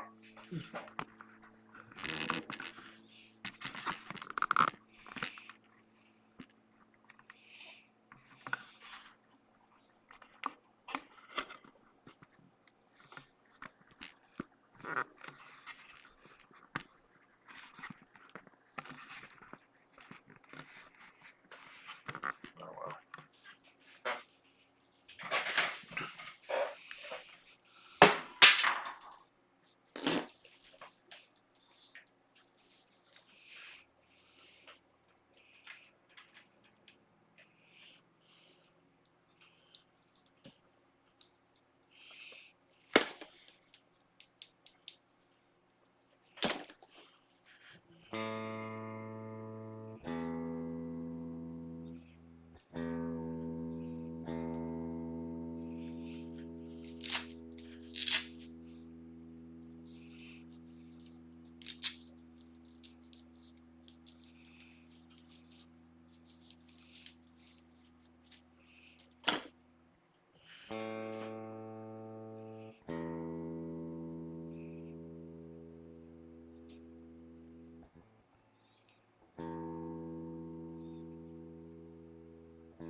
Shouldn't have gone sharp. I don't know why I did.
What in the heck?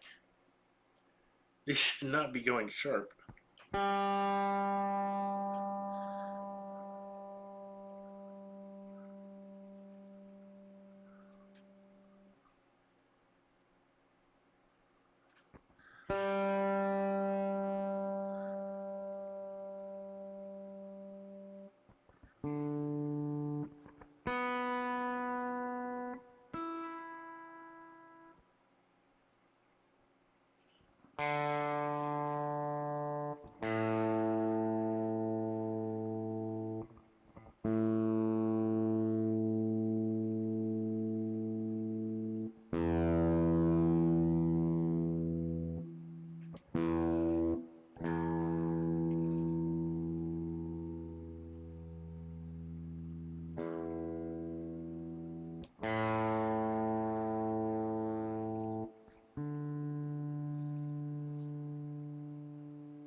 This tuner is very picky. Probably shouldn't suffer over getting it exact.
And the intonation on that A is still sharp.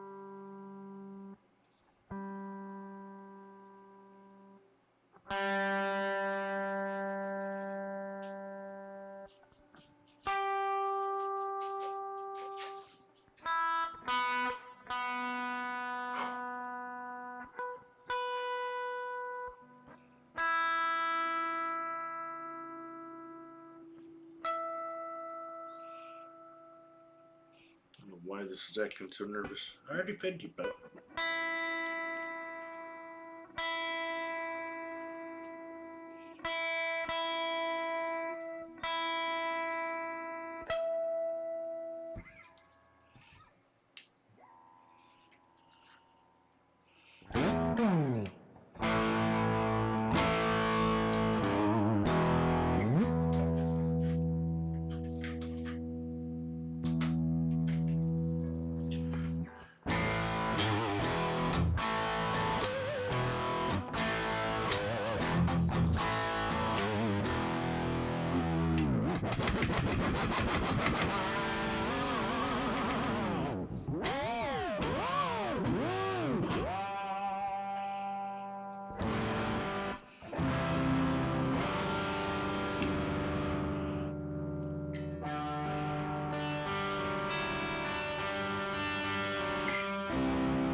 Oh, sounds like you gotta.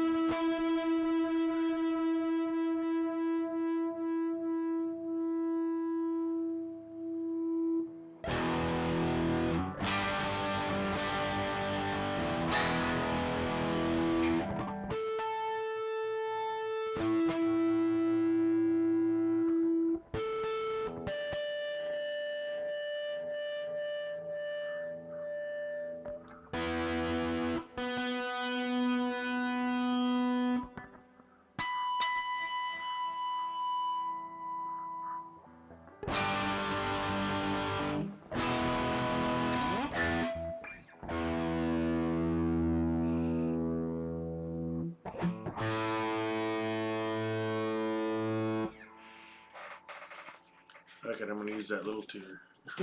Where'd it go? Thing's just too twitchy. If I have any kind of drive, it goes insane. And I don't want to walk over there to change it.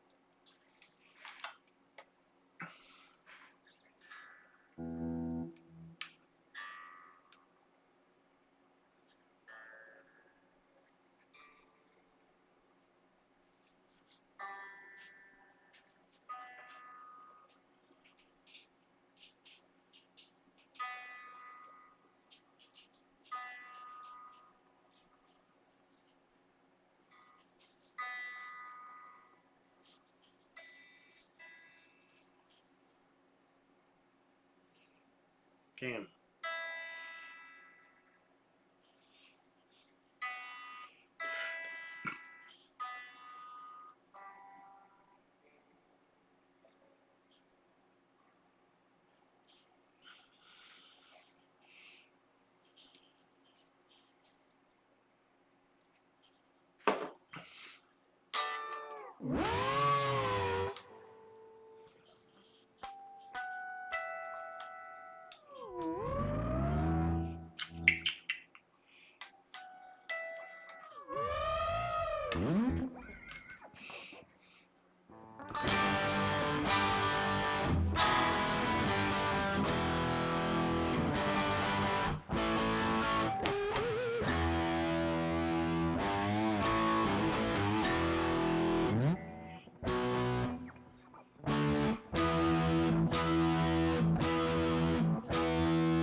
Let's see right.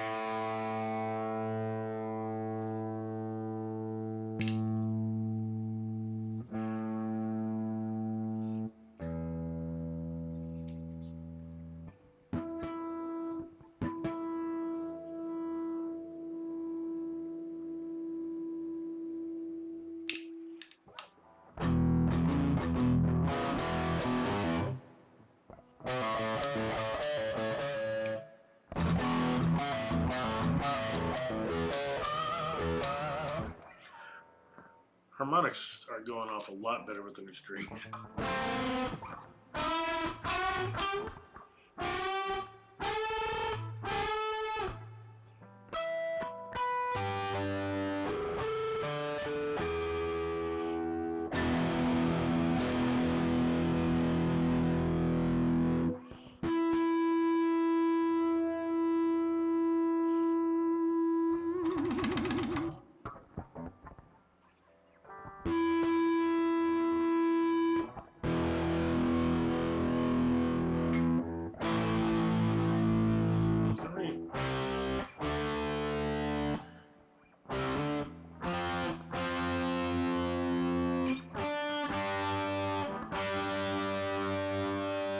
scene's out of tune, but then it registers okay. I don't understand that. Alright, I'll do this again.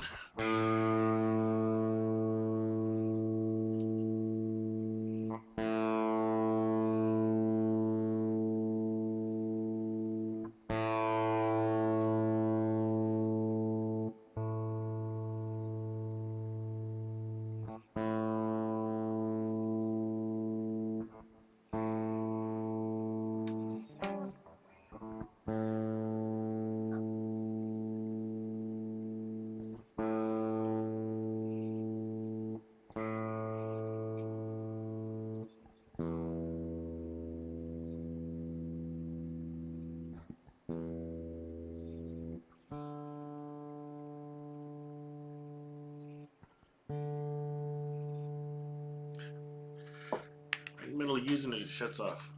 I don't think I recommend this program.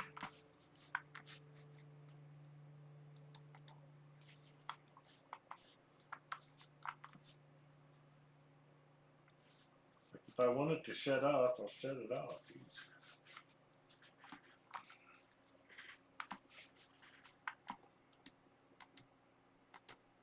The hell is it? Ah.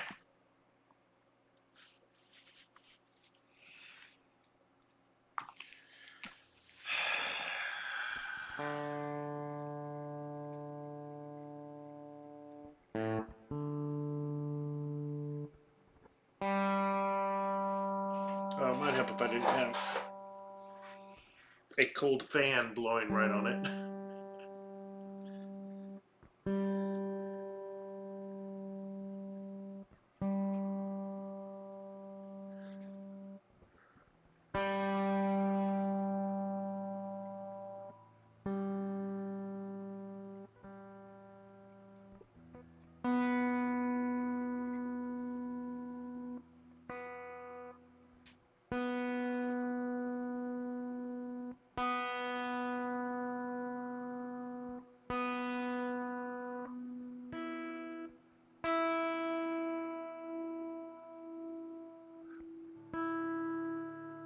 I suspect the guitar is haunted.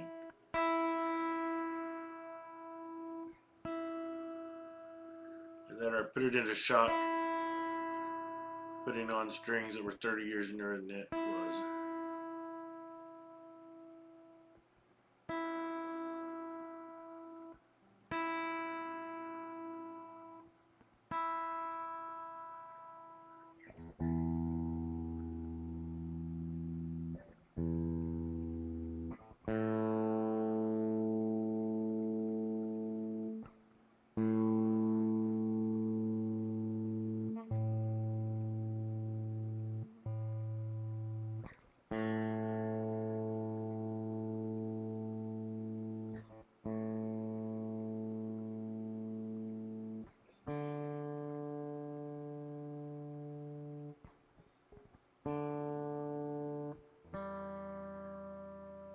It's not E. I'm close to E.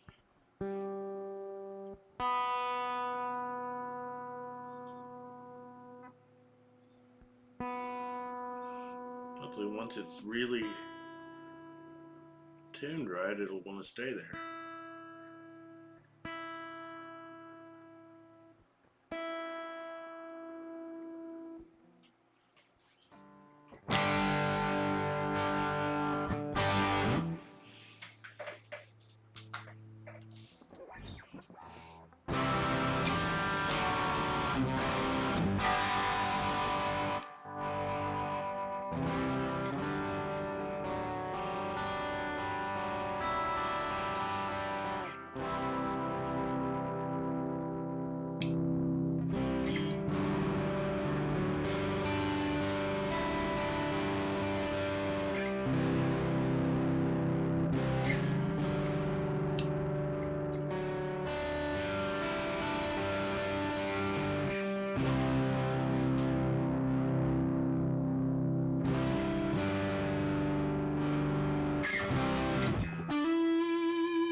That looks like I'm rounding out my strings here.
It's not the sound of fret buzz because I'm on the bottom fret.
realized I was freaking blind.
lacking bass, but back when I wrote this song 30 years ago, I was using a triamp setup. My left effects channel went to my 5150 that was looped through the effects, and it did mainly mid-range. And then I had two 4x10s on another amp for the right channel. It was a clean amp, but because the 5150 was looped through the left side, it overdrove the second amp too, because it flavored the sound. And then off the right amp, I ran a, I guess you'd call it a slave. It just output to, I don't know, it had an output on the back that went to a bass crossover. Well, it was a three-way crossover, but I only used the bass. And then that went down to my third amp, and it had big Carvin 15 and nice deep cabinet. And so when you'd be like, it'd be like palm mutes, you'd feel them in your chest.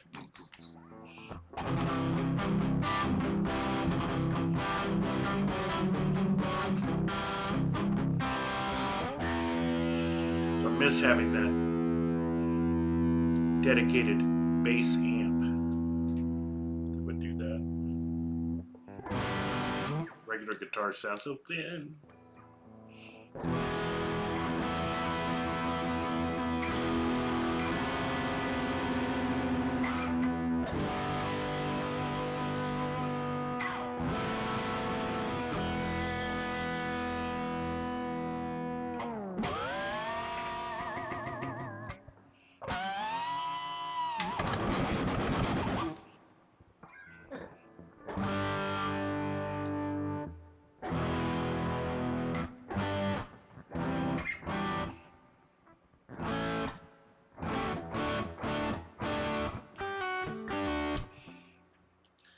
So it took us extra time to get the tremolo set up, but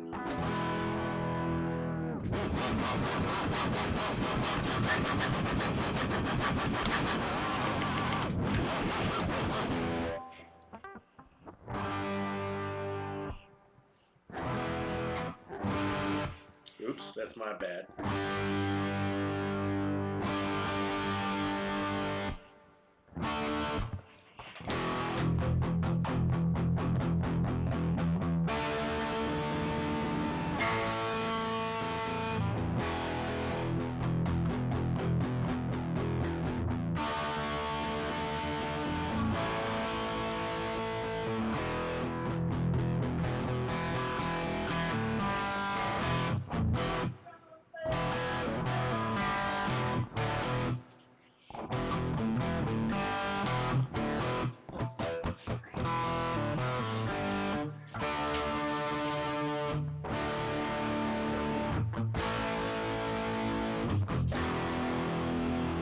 Guitar's not out of tune, my fingers are.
Fucked up.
Not sounding right.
Well, still haven't adjusted the pickups. I think it's mostly set up, and well, as far as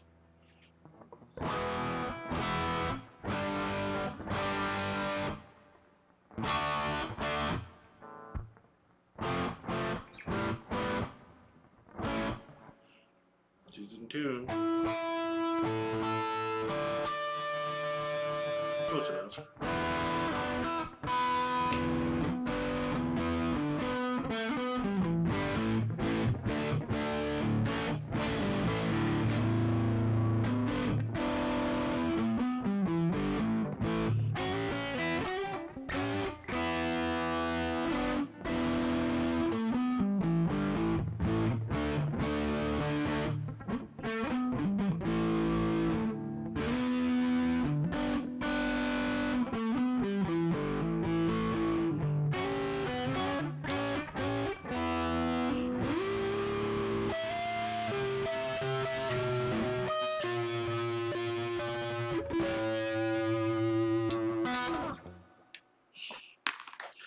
Alright, we're gonna call it a night there.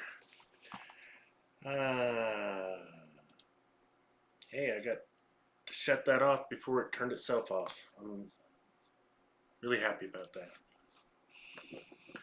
And, yeah. Hope everybody has a great weekend. Take care, have fun, good night.